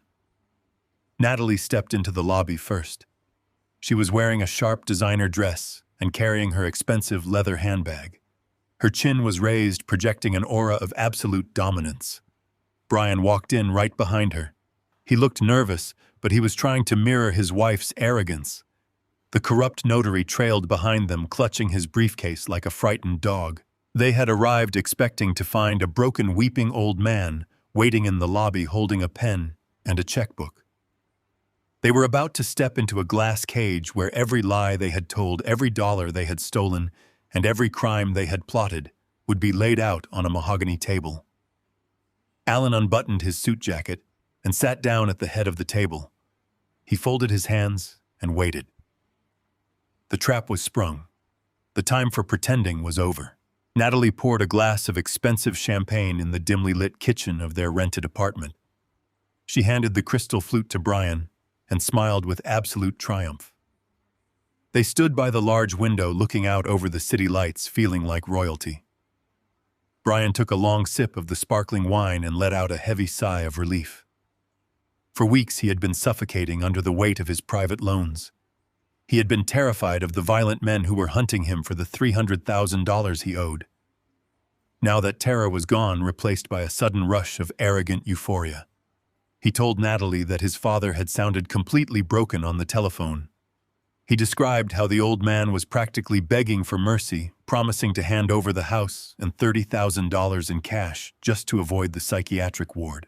Natalie laughed at the description. She walked around their rented living room, praising her own brilliant strategy. She told Brian that older people were predictable and weak. She explained that all it took was a small push and the threat of public humiliation to make his father surrender everything. They clinked their glasses together in a silent toast to their impending wealth. They spent the next hour planning exactly how they would spend the remaining cash after paying off the aggressive creditors. They talked about buying new cars and taking a luxury vacation to celebrate their success. They were completely blinded by their own greed. They truly believed they had outsmarted a helpless pensioner. They had no idea that they had just awakened a sleeping giant. Miles away in the sterile environment of a high-rise legal firm, Arthur Campbell was orchestrating a masterpiece of corporate warfare. The city was quiet outside, but the office was a hive of silent, calculated activity. Two senior paralegals worked at their computer terminals processing dense federal tax codes and property registries. Campbell stood at the head of the conference table reviewing the foundational documents of the Silver Creek Ranch Trust. The trust was a massive legal fortress designed to protect thousands of acres of prime Montana real estate and tens of millions of dollars in liquid assets. It was an impenetrable entity. It was completely immune to local civil disputes and private creditors. Alan sat quietly in the leather chair watching the lawyers work. He felt a deep sense of calm washing over him. He was about to erase his own name from the deed of the house where he had lived for 35 years. A normal man might have felt a profound sense of loss. A normal man might have hesitated before signing away the only physical home he possessed. But Alan understood the necessity of the maneuver. The house was no longer just a building made of wood and brick. It had become a battlefield. If he left the property under his personal name, Natalie and Brian, and would stop at nothing to drag him through the courts and bleed him dry. They would use his private citizen status as a critical weakness. Campbell placed a thick stack of printed papers in front of Alan. He explained the mechanics of the legal shield they were building. The process was known as a corporate absorption. They were not simply selling the house. They were legally declaring the suburban property as an operational asset of the Montana Trust. By signing the documents, Alan would transfer the total ownership and liability of the property to the corporate entity. The house would instantly fall under the jurisdiction of federal corporate law. Alan picked up the heavy brass pen Campbell offered him. He looked down at the signature line on the final page of the property transfer agreement. He thought about the day he and Sylvia had bought the small house. They had been so young and full of hope. They had painted the walls themselves and planted the garden in the backyard. They had built a quiet, modest life to hide the immense wealth she had inherited. They had done it to ensure their son would learn the value of hard work. The memory of Sylvia brought a quiet strength to his heart. She had always warned him that unearned wealth could poison a weak mind. She had been right. Brian had let greed rot his soul. Alan pressed the pen to the paper and signed his name with steady, deliberate strokes. He executed the transfer without a single tremor of doubt. He handed the documents back to Campbell. The attorney immediately handed the paperwork to a paralegal who fed the pages into a secure digital scanner. The files were encrypted and routed directly to the municipal property registry and the federal tax database. Campbell walked over to his monitor and watched the digital progress bar. He told Alan that they had initiated an expedited midnight filing. Because the Silver Creek Trust was a registered corporate entity with elite legal standing, the municipal computers processed the absorption automatically. The digital gears of the city registry turned silently in the dark, transferring the title away from a vulnerable old man and placing it behind a wall of federal corporate protection. Back in the expensive apartment, Natalie was looking at her reflection in the mirror, planning her outfit for the bank meeting. She wanted to look sharp and authoritative. She wanted Alan to feel small and insignificant when she walked into the lobby. She told Brian to make sure he had the blank quitclaim deed and the fake psychiatric evaluation ready in his briefcase. She reminded him that they needed to be ruthless. She instructed him not to show any sympathy when the old man handed over his life savings. Brian nodded eagerly, promising that he would not hesitate. He was so desperate to save his own skin that he was willing to watch his father grovel and beg. They went to sleep feeling like conquerors. They slept soundly, dreaming of the money they were about to steal. They did not know that while they slept, the very foundation of their plan was being legally vaporized. In the cold light of the early morning, the electronic filing was completed. Campbell received a notification on his screen.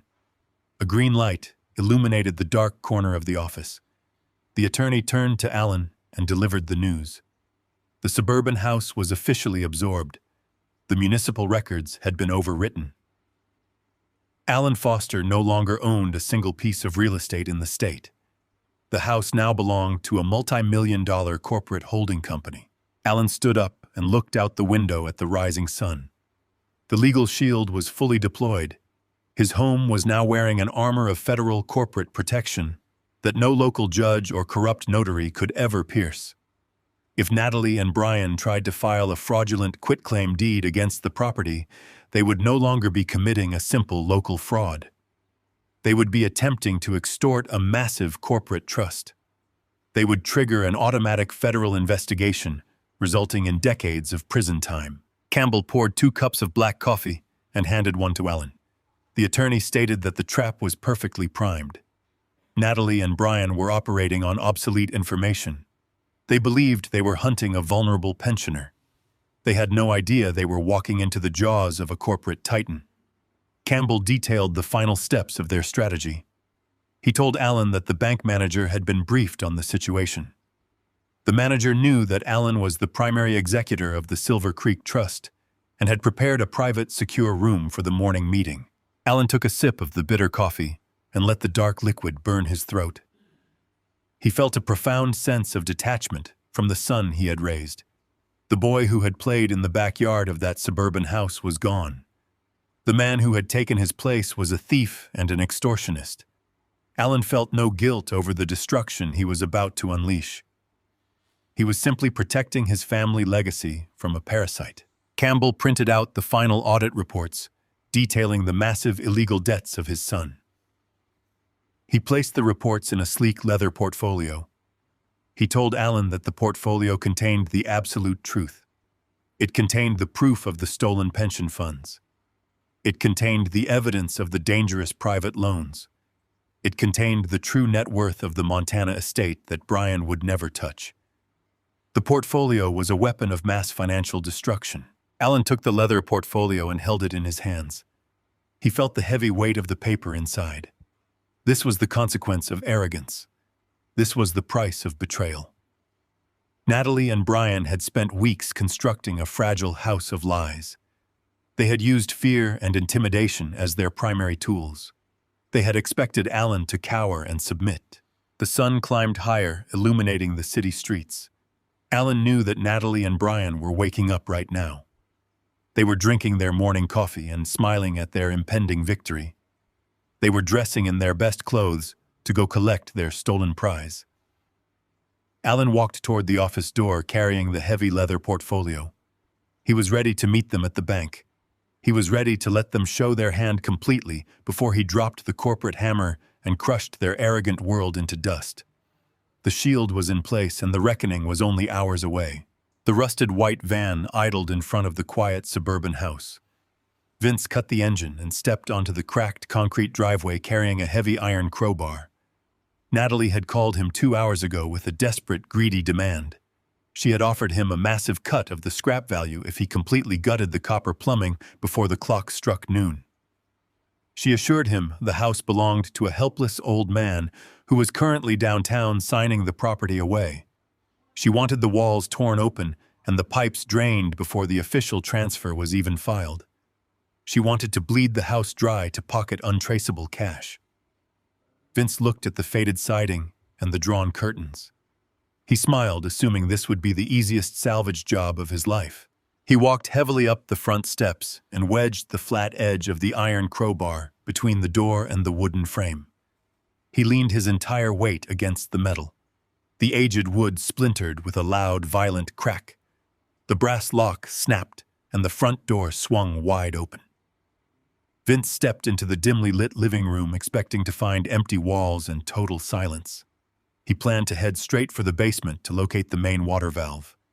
He took exactly 2 steps forward before the entire atmosphere of the room shifted.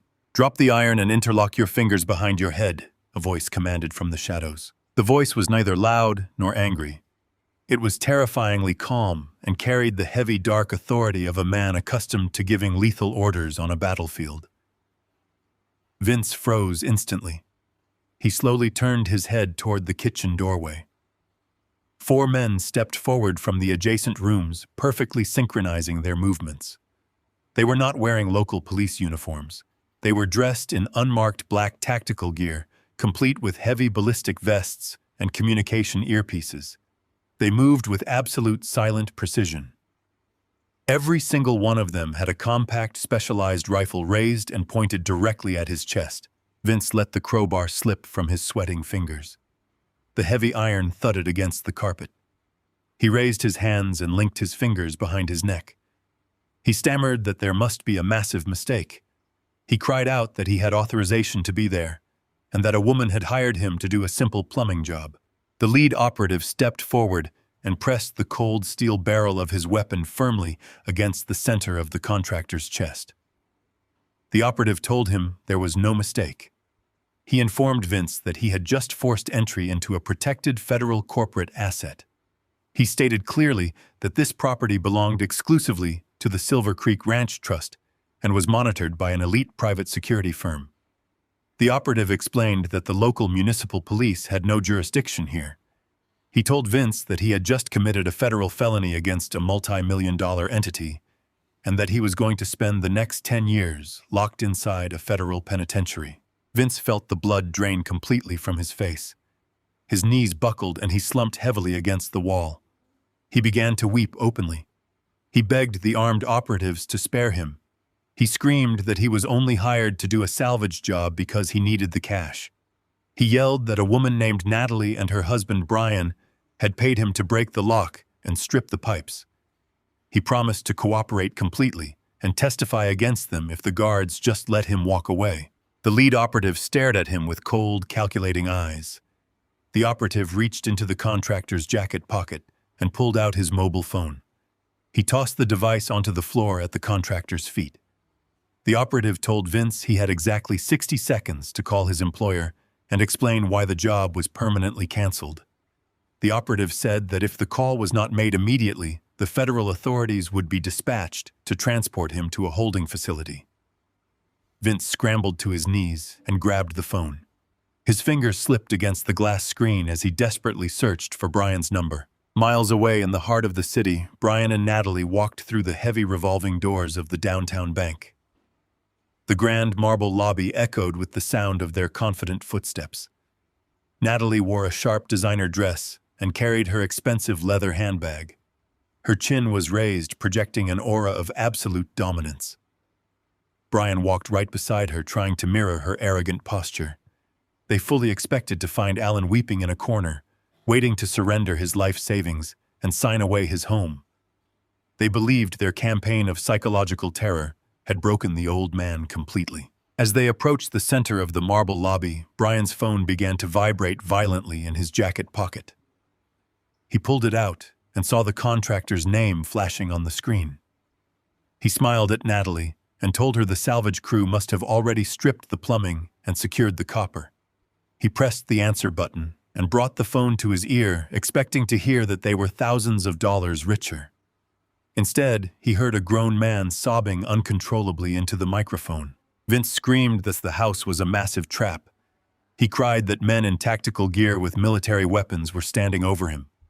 He yelled that he was being detained for federal trespassing against a massive corporate holding company called Silver Creek.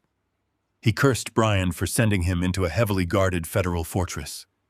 Vince swore through his tears that he was giving their names and phone numbers to the armed operatives to save himself from federal prison. The call ended abruptly, with a sharp digital click leaving dead silence on the line. Brian stopped walking. The polished marble floor seemed to tilt dangerously beneath his feet. The color vanished from his face, leaving his skin a sickly pale gray.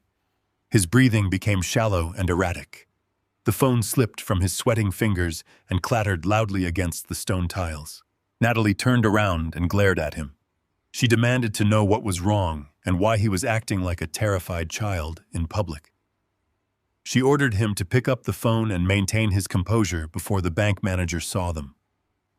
Brian could not speak. His throat was completely paralyzed. His mind was fracturing as he tried to process the impossible and terrifying information he had just received. Armed operatives, federal trespassing, a multi-million-dollar corporate trust, None of it made any sense.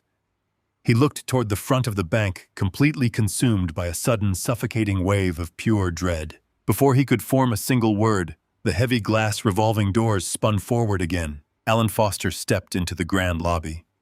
He did not look like the exhausted, broken pensioner they had harassed the previous day. He was dressed in an immaculate tailored charcoal suit that fit his broad shoulders perfectly.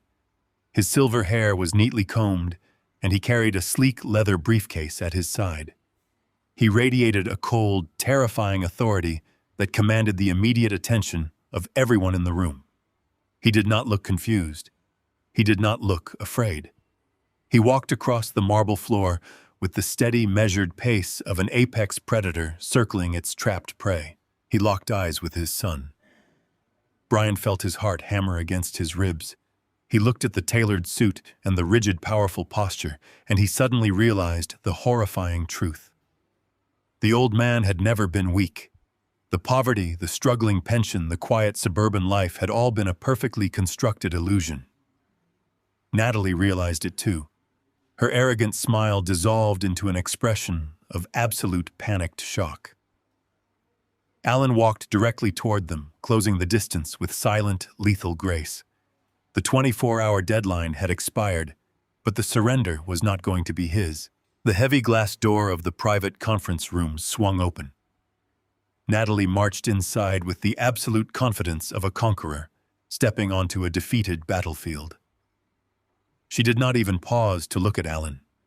Her eyes were fixed entirely on the bank manager sitting at the head of the polished mahogany table.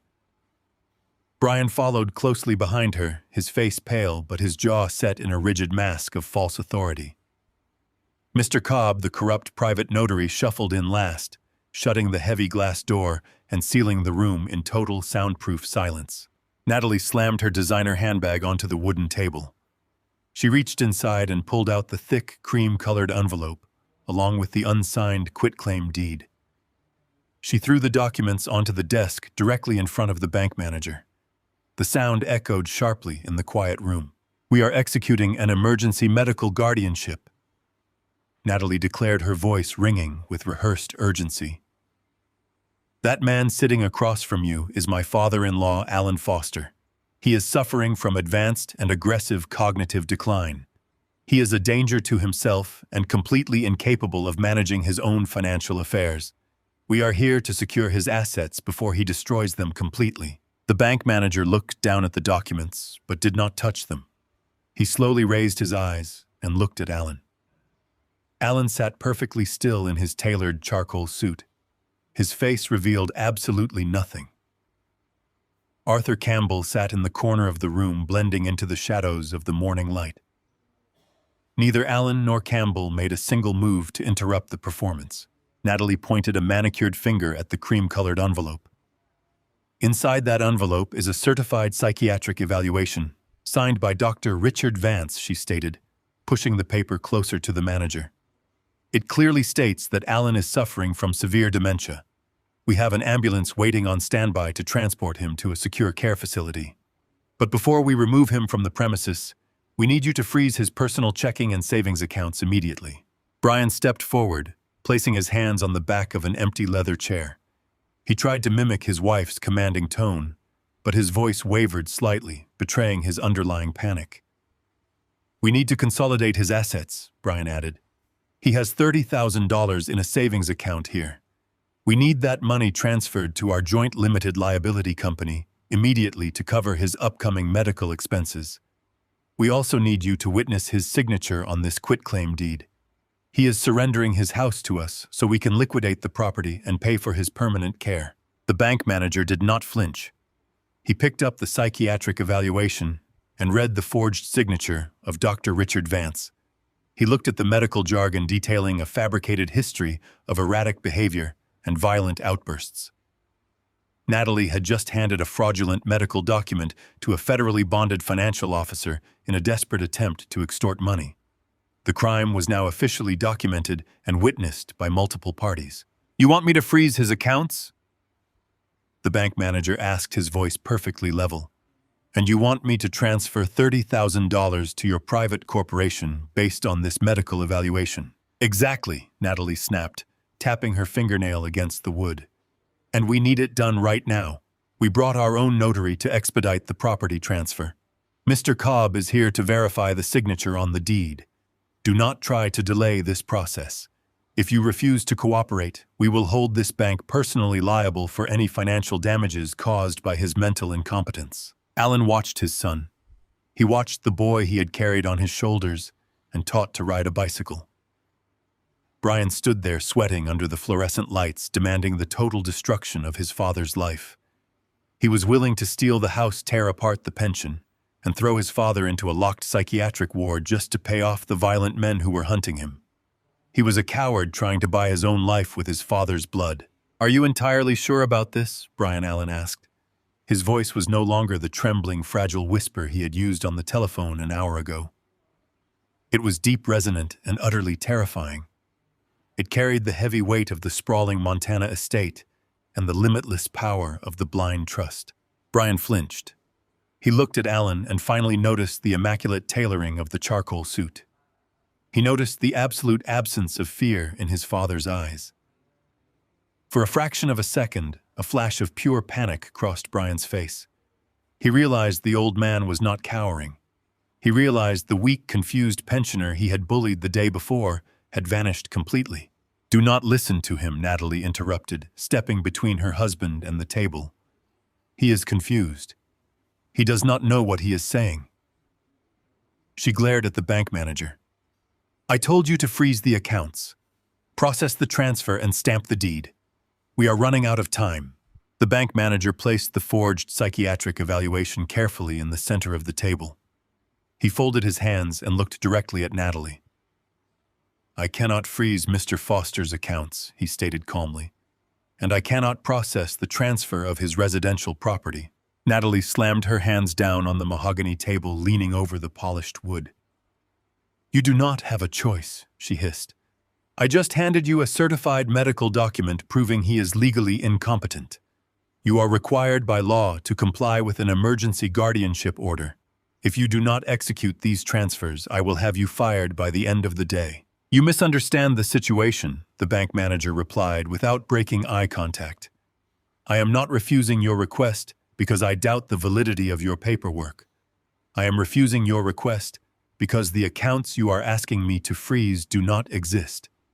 Furthermore, the property you are attempting to seize does not belong to the man sitting in front of you." Natalie froze. The venomous anger on her face shattered, replaced by a look of total, bewildered shock.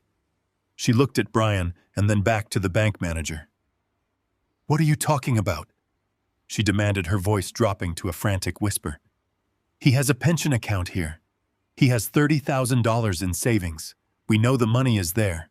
Mr. Foster closed his personal savings account yesterday afternoon," the bank manager explained.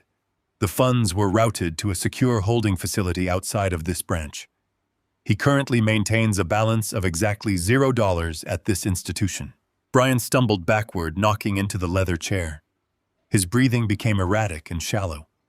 If Alan had moved the $30,000, then they had no cash to immediately satisfy the private creditors. The violent men who held his $300,000 debt would not wait another day. Brian stared at the unsigned quitclaim deed resting on the table. It was his only remaining lifeline. "The house," Brian stammered, his voice cracking with sheer terror.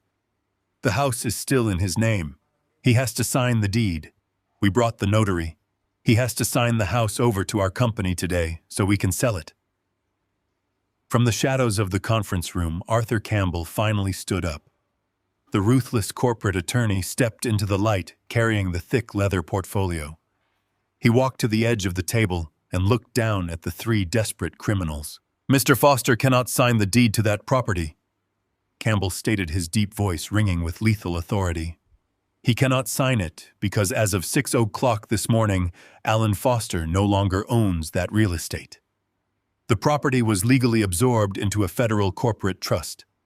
You are not standing here trying to evict a helpless old man. You are standing in a federally bonded bank attempting to extort a multi-million-dollar corporation using forged medical documents." Natalie stared at the attorney, her mind completely unable to process the destruction of her flawless plan.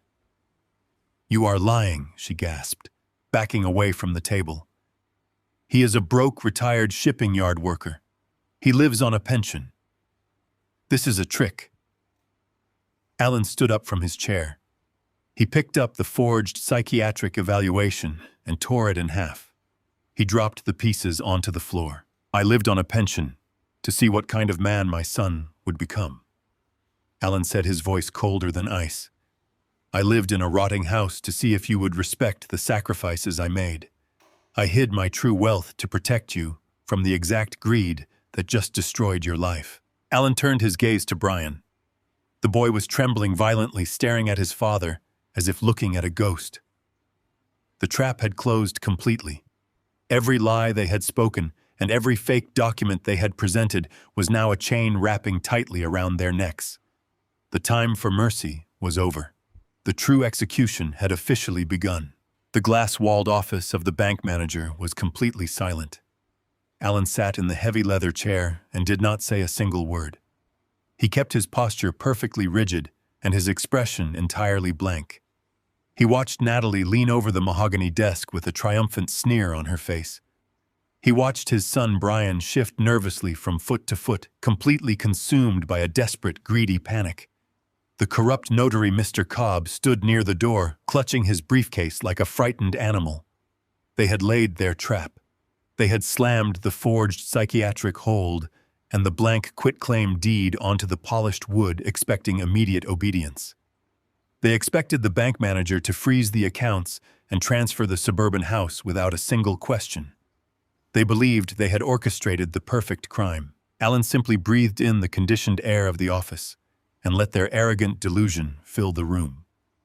He knew that the greatest weapon a man could wield against a foolish enemy was absolute silence. He let Natalie revel in her false victory. He let her taste the power she thought she possessed. The bank manager looked down at the fabricated medical documents and then looked back up at Alan, completely unsure of how to proceed. The tension in the enclosed space was thick and suffocating. The heavy glass door suddenly swung open.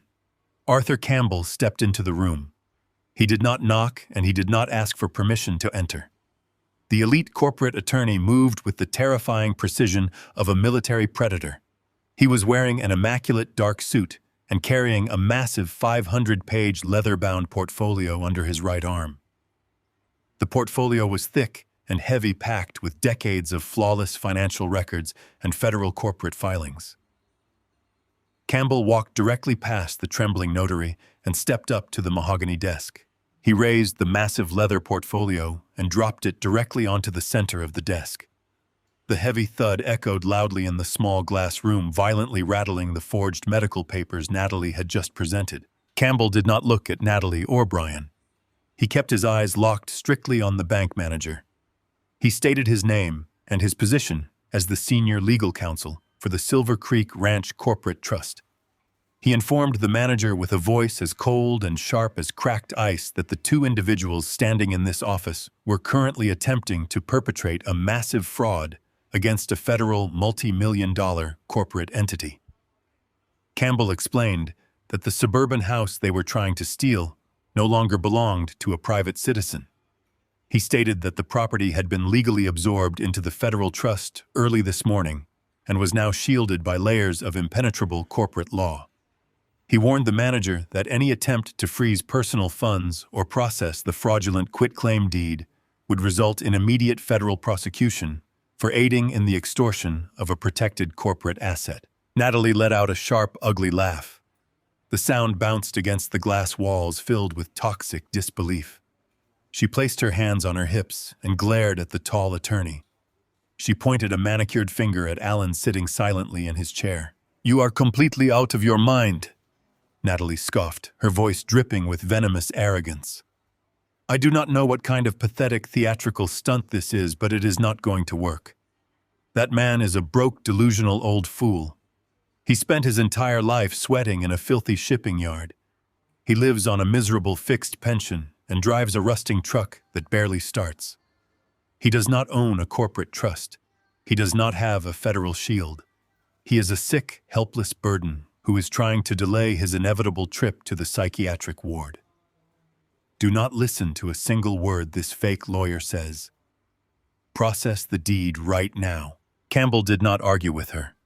He did not raise his voice or show a single ounce of frustration. He simply reached forward and unclasped the heavy brass buckles on the leather portfolio. He opened the thick cover, revealing hundreds of crisp, perfectly organized pages. He extracted a stack of certified financial statements, bearing the official seals of the Federal Reserve and the most prestigious wealth management firms in the country. He slid the pristine documents across the polished mahogany wood until they rested directly in front of Natalie and Brian. "Read the bottom line," Campbell commanded, his tone dropping into a deadly whisper. Natalie rolled her eyes and snatched the papers from the desk. She intended to glance at them and throw them back in his face. She looked down at the first page. Her arrogant smile froze. The color instantly vanished from her cheeks, leaving her skin looking like pale chalk. Her hands began to tremble violently, causing the heavy paper to shake. She blinked rapidly, completely unable to comprehend the astronomical numbers printed next to her father-in-law's name. Brian saw her reaction and leaned over her shoulder to look at the documents. His breath hitched in his throat. His eyes widened in absolute sheer terror. The certified financial statement displayed a total net worth exceeding $25 million. It detailed massive liquid cash reserves hidden in offshore high-yield accounts. It listed a sprawling portfolio of blue-chip stocks and municipal bonds. But the largest portion of the immense wealth was derived from something neither of them had ever heard of. The documents laid bare the staggering reality of the Montana ranch royalties. Campbell stood tall and let the catastrophic truth crush their arrogant minds. He explained that decades ago, Sylvia had inherited a vast tract of barren land in Montana. Everyone had assumed the land was worthless. But Alan had meticulously managed the estate. He had quietly negotiated lucrative mineral and timber rights. He had transformed a forgotten piece of wilderness into an unstoppable river of wealth. Campbell explained that Alan had intentionally kept the fortune a total secret. He had chosen to live a modest, quiet life in a regular suburban neighborhood. He had worked a regular job and driven an old truck specifically to protect his family from the toxic poison of unearned wealth. He had wanted his only son to learn the value of hard work and honest character. He had built an empire in the shadows to keep the parasites away. Natalie stood completely paralyzed. The designer handbag slipped from her shoulder and crashed to the floor. The $30,000 in savings she had been so desperate to steal was nothing. It was not even a fraction of a rounding error in the true scope of Alan's immense financial empire. She had spent years mocking him and treating him like a pathetic peasant while he was secretly sitting on a throne of infinite wealth. The realization that she had been brutally cruel to a man who could have bought her entire existence with a single phone call made her physically nauseous. Campbell leaned his hands on the mahogany desk and looked directly into Brian's terrified eyes. He proceeded to break down the tragic mathematics of Brian's greed with surgical precision. "You are a fool," Campbell stated, his voice vibrating with absolute disgust. "You are the most pathetic, short-sighted fool I have ever encountered in my entire legal career. Your father established the Silver Creek Trust for one specific reason. He built this impenetrable fortress to protect that $25 million estate for you. You were the sole designated heir. The moment he passed away, every single penny, every acre of land, and every corporate asset would have been transferred directly into your name. You were guaranteed an 8-figure inheritance that would have secured your bloodline for generations." Brian let out a choked, agonizing gasp. His knees buckled and he collapsed into the leather chair beside him.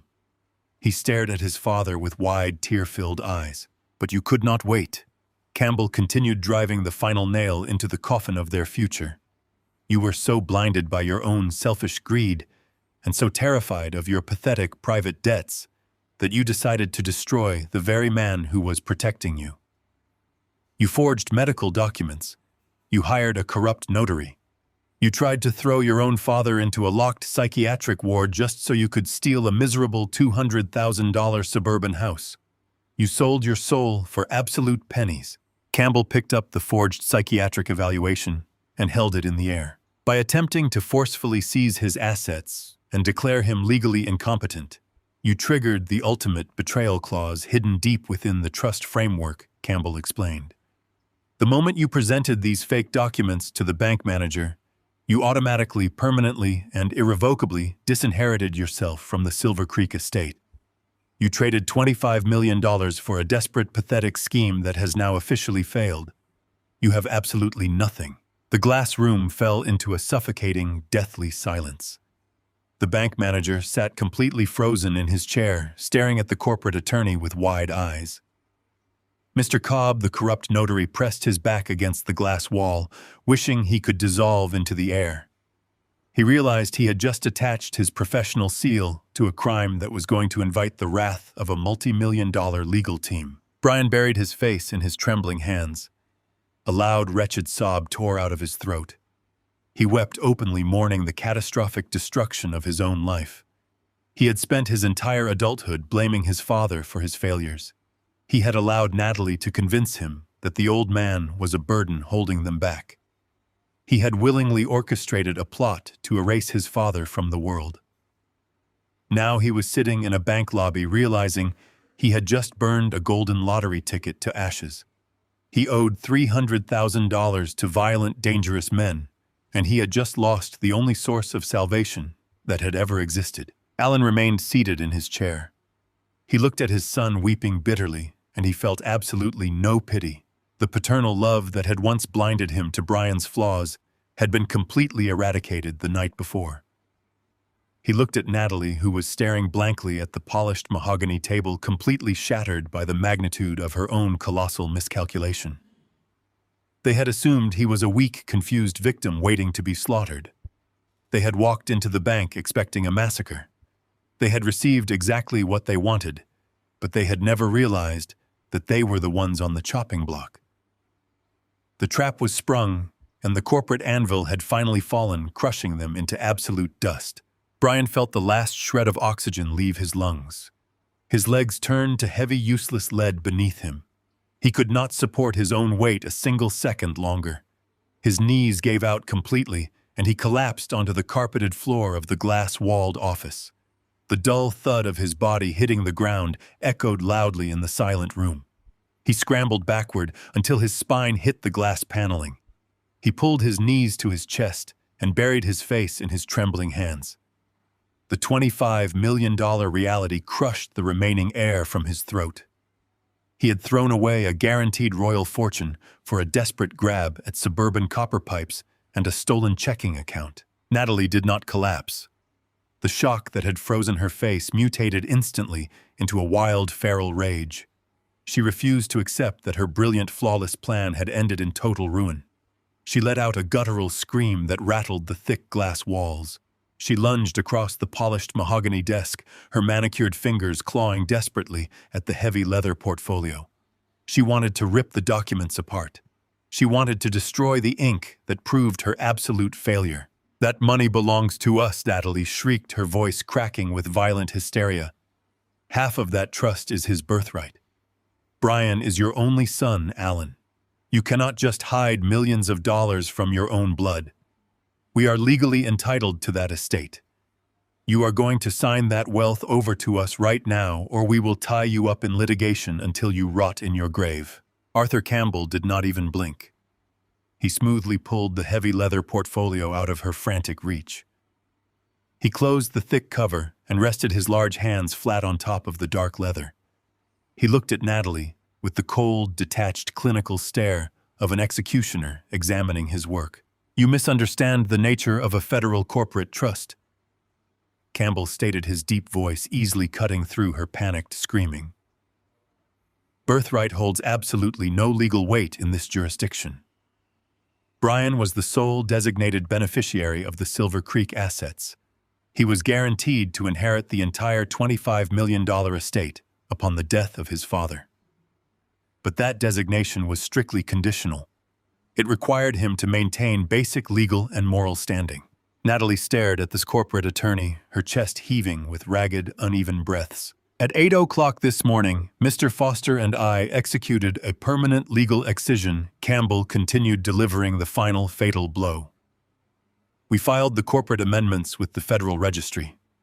Brian Foster was officially and irrevocably removed from the trust hierarchy. He was stripped of all future claims, all beneficiary statuses, and all corporate protections. The bloodline connection was legally severed. You are currently demanding money from a man who is legally a complete stranger to your husband. You cannot do that. Natalie gasped, backing away from the desk. You cannot just erase a son from a will. A judge will overturn that in a heartbeat. We will contest the filing.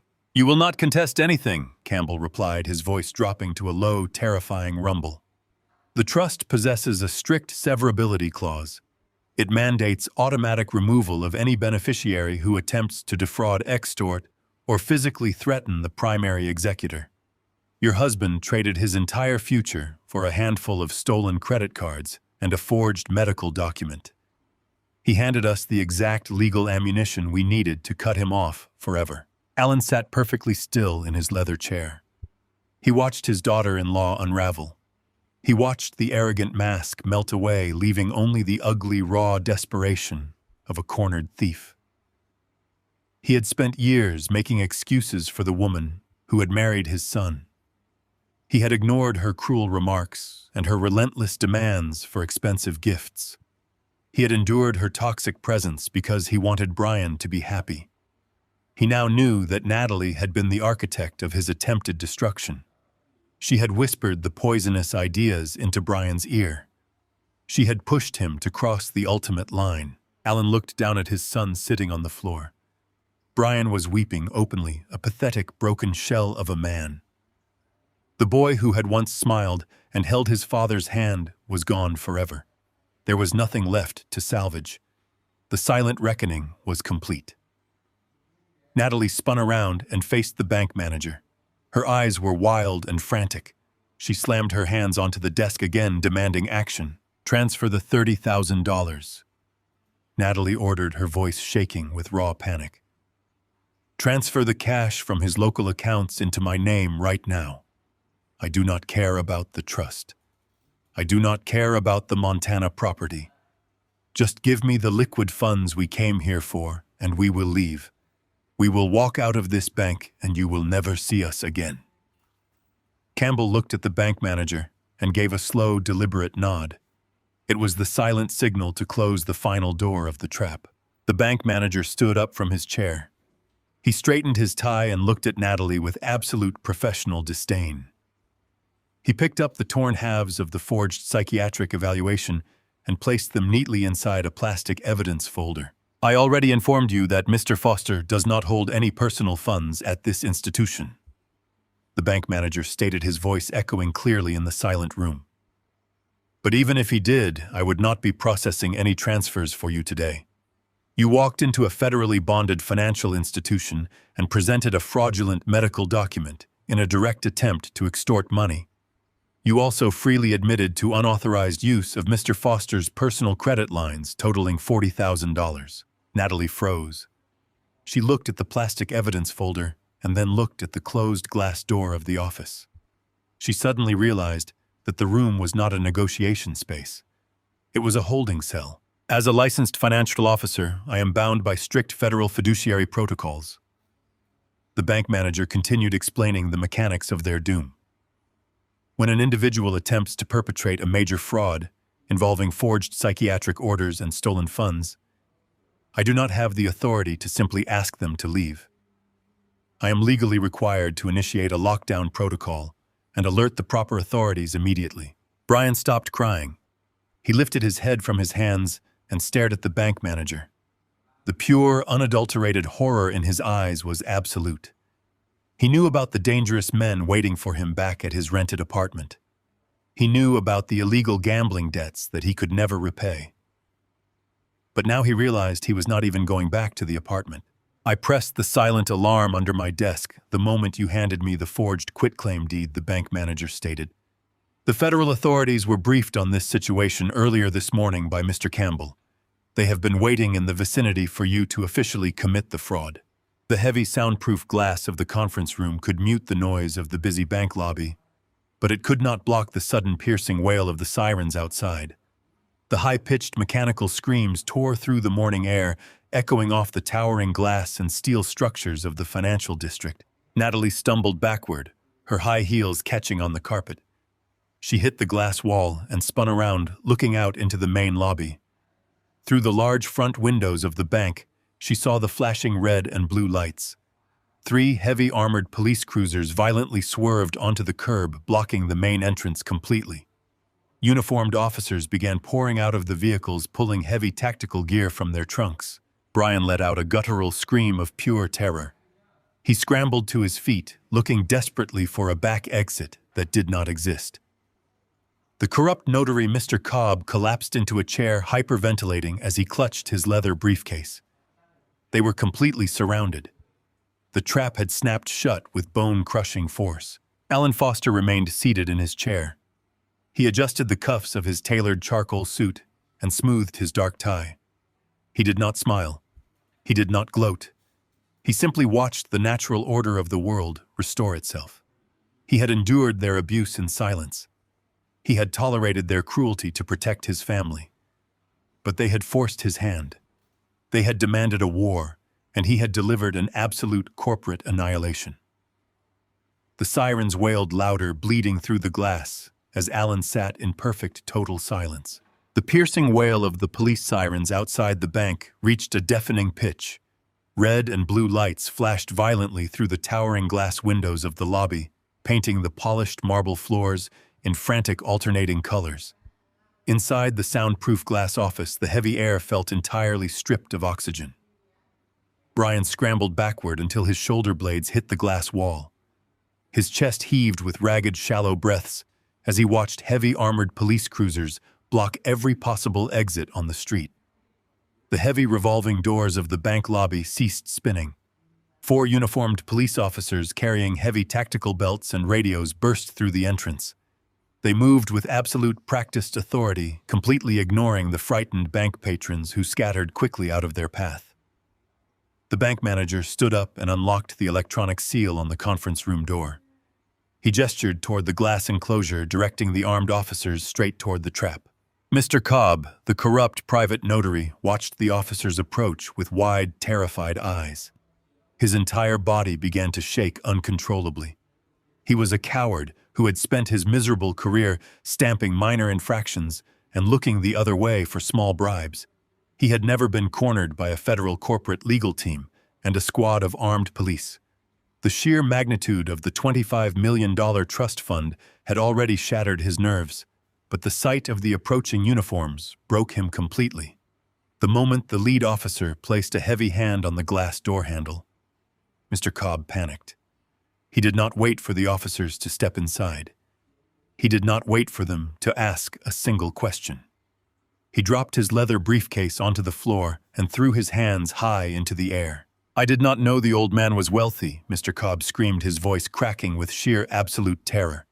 He backed away from Natalie as if she were carrying a highly contagious plague. "She paid me to do it. Natalie gave me $5,000 in cash yesterday afternoon. She told me to bring my official seal and stamp a blank quitclaim deed. She gave me the psychiatric hold. She told me Dr. Richard Vance was a fake name and that the medical evaluation was completely forged on a stolen hospital letterhead. I just wanted the $5,000. I am cooperating fully with the authorities. I will testify to absolutely everything." Mr. Cobb fell to his knees on the carpeted floor. He wept openly, clutching his chest as if he were having a heart attack. He confessed that Natalie had promised him a cut of the house sale once the property was liquidated. He squealed every single detail of their malicious plot, hoping that his rapid cooperation would save him from a maximum security prison cell. He pointed his trembling finger directly at Brian's face, stating that Brian was the one who had unlocked the front door of the suburban house so the demolition contractor could gut the valuable copper piping. The cowardly notary left absolutely nothing unsaid. He traded his loyalty for a desperate plea deal right there on the bank floor. Natalie lunged toward the cowardly notary, her face twisted in a mask of feral rage. She demanded that he shut his mouth immediately. She screamed that he was a liar and a pathetic fool. But her frantic commands were utterly useless. The damage was already done, and it was irreversible. The confession had spilled out of his mouth in front of Arthur Campbell, the bank manager, and the 4 uniformed police officers who were now stepping directly into the room. The lead officer instructed Natalie to place her hands behind her back.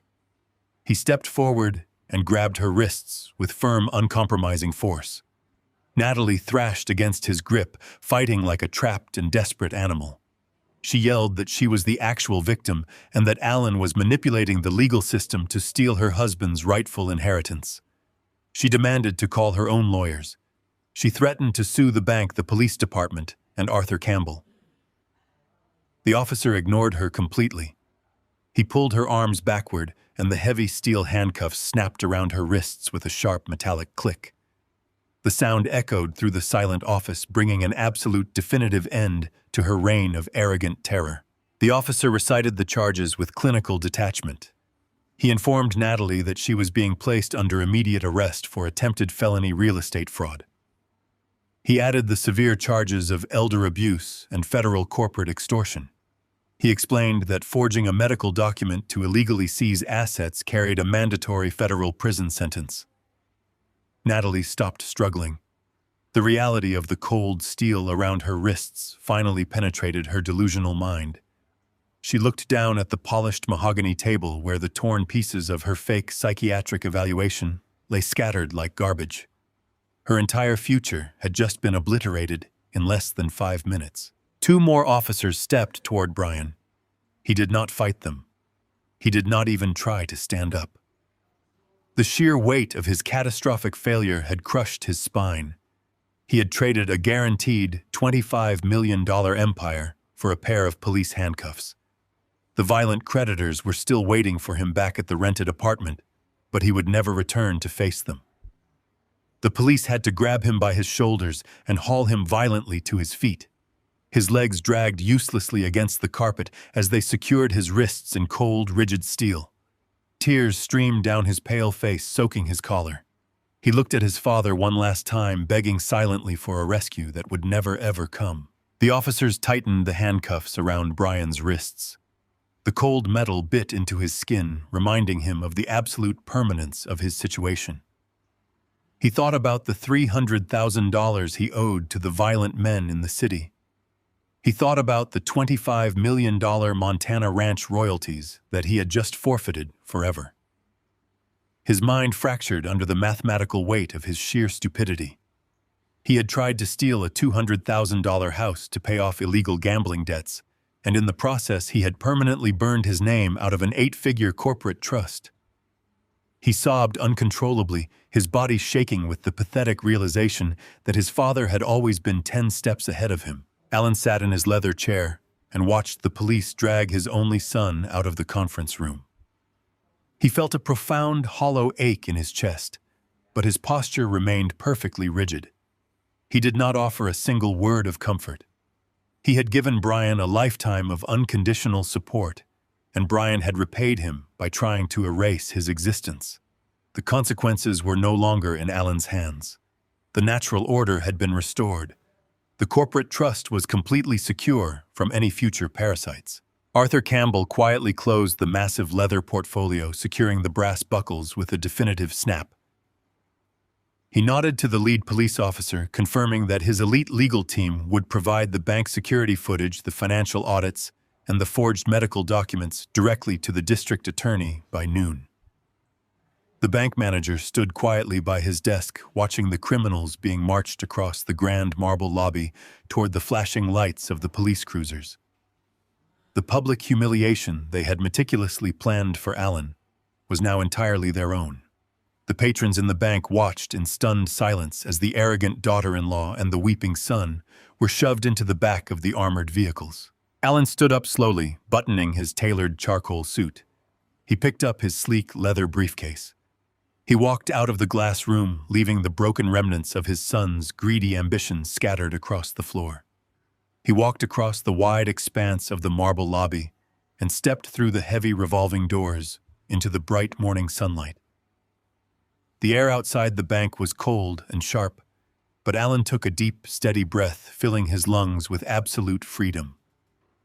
The absolute power he had hidden for decades was finally out in the open. He had allowed his son every possible opportunity to choose kindness and respect. He had waited until the very last second, hoping Brian would realize the error of his ways. But Brian had chosen the path of a thief. Alan walked down the city street knowing he would never apologize for dropping the anvil. The storm had finally passed, and the foundation of his legacy was utterly unbreakable. The heavy steel cuffs clicked loudly, echoing against the glass walls of the conference room. Brian fell to his knees on the carpeted floor. He wept uncontrollably, his chest heaving with ragged, shallow breaths. His face was stained with hot tears and raw panic. He looked up at his father sitting calmly across the mahogany table. The officers stood behind Brian, holding him firmly by the shoulders. Brian pulled against their grip, trying to crawl toward the leather chair. He begged Alan to make them stop. He cried out that he was his only son. He pleaded with his father to remember the past. He sobbed that they shared the same blood and that he just needed one more chance to make things right. He swore he would pay back every penny he had stolen. Natalie stood frozen against the glass wall, watching her entire future dissolve into nothing. She did not say a word. Her arrogant pride had been entirely stripped away, leaving only the ugly reality of her crimes. Alan watched his son begging on the floor. He felt a profound hollow shift in his chest. The father who had worked double shifts to buy baseball cleats ceased to exist. The man who had spent decades making excuses for his only child was gone. Alan placed his hands on the armrests of his leather chair. He stood up slowly. He adjusted his cheap suit, brushing a speck of dust from his sleeve. His posture was perfectly rigid. His expression revealed absolutely no mercy. He did not yell. He did not raise his voice or show a single ounce of frustration. He applied the ruthless excision. He severed the emotional chain that had tied him to his son's endless greed. "Sylvia gave you my heart," Alan said, his voice a low, steady rumble that filled the quiet office. "You tried to sell it to cover your debts. You could not wait for me to die, so now you get to watch me live." Brian choked on a violent sob. The words struck him with lethal precision. He realized the absolute finality of his father's tone. There was no anger left in Alan's eyes. There was only the cold, empty space where unconditional love used to reside. The realization that he had permanently destroyed his own family crushed the last breath from his lungs. The lead officer pulled Brian upward, forcing him onto his feet. Brian dragged his legs against the floor as the officers marched him toward the heavy glass door. Natalie walked ahead of them, her head bowed in absolute defeat. The bank manager opened the door and stood aside. The officers guided the criminals out of the private room and into the bright lights of the main lobby. Alan remained standing in the quiet office. Arthur Campbell gathered the certified financial statements and returned them to the massive leather portfolio. The trap had closed perfectly. The toxic infection had been cut out completely. Alan turned toward the exit, ready to embrace his new life. Alan pushed through the heavy glass doors of the bank and stepped out into the crisp morning light. The frantic sound of Natalie's hysterical screaming spilled out onto the pavement behind him. She wailed and demanded mercy, but her shrill voice faded quickly into the noise of the busy street. Alan kept his eyes focused straight ahead. He did not pause, and he absolutely did not look back as the uniformed officers forcefully shoved his son and his daughter-in-law into the cramped back seats of the police cruisers. Their desperate pleading meant nothing to him anymore. The heavy, crushing weight of their endless demands was completely gone. He walked away from the flashing lights and the wailing sirens, leaving the rotting wreckage of their greed permanently behind him. 3 days later, the small suburban neighborhood was perfectly still. Alan stood in the cracked concrete driveway of his modest house. He held a single faded canvas duffel bag in his hand. He tossed the bag into the rusted bed of his old truck. He did not need to pack anything else. The cheap furniture and the peeling wallpaper inside the house were nothing more than carefully chosen props. They belonged to a fragile illusion he no longer needed to maintain. He climbed into the worn driver's seat and turned the key. The engine roared to life with a deep, steady rumble. He shifted the gears and drove away from the cramped, treacherous suburbs for the very last time. He watched the endless rows of identical houses and perfectly trimmed lawns shrink and vanish in his rearview mirror. He was gladly leaving behind a toxic world entirely built on fake smiles and suffocating debt. The narrow, congested city streets eventually surrendered to the massive, sprawling highway. Alan rested his rough hands on the steering wheel as the asphalt opened up endlessly before him. The claustrophobic gray buildings gave way to vast stretches of vibrant green fields. He crossed the state line just as the afternoon sun began to sink, casting a brilliant golden glow across the wide open plains. The air coming through the open window grew colder and infinitely cleaner. He drove for hours, letting the steady rhythm of the tires soothe his mind until the jagged silhouette of the mountains finally rose up against the darkening sky. Eventually, the heavy iron gates of the Silver Creek Ranch appeared brightly in his headlights. The sprawling, endless estate was totally silent and perfectly secure. It stood as a massive, impenetrable fortress built on decades of honest labor and quiet sacrifice. Alan parked the old truck near the main timber lodge and stepped out onto his own solid earth. He looked up at the vast canopy of stars stretching over the Montana wilderness. He took a deep breath of the crisp, freezing mountain air. The trap had worked flawlessly. The desperate parasites had been entirely excised from his life. Natural order was finally restored. The story of Alan and Brian reveals a profound truth about the nature of greed and unconditional love. Love cannot be purchased, and respect cannot be demanded through toxic entitlement. When children view their parents merely as financial resources to be drained, they destroy the very foundation of family. Alan demonstrated that true power lies in patience and silence rather than explosive anger. Setting absolute boundaries is often the only way to protect your own dignity and peace. The ultimate lesson is that money corrupts the weak mind, but silent strength always outlasts arrogant deception. Please share your thoughts on this story in the comments below and subscribe to the channel for more life stories like this.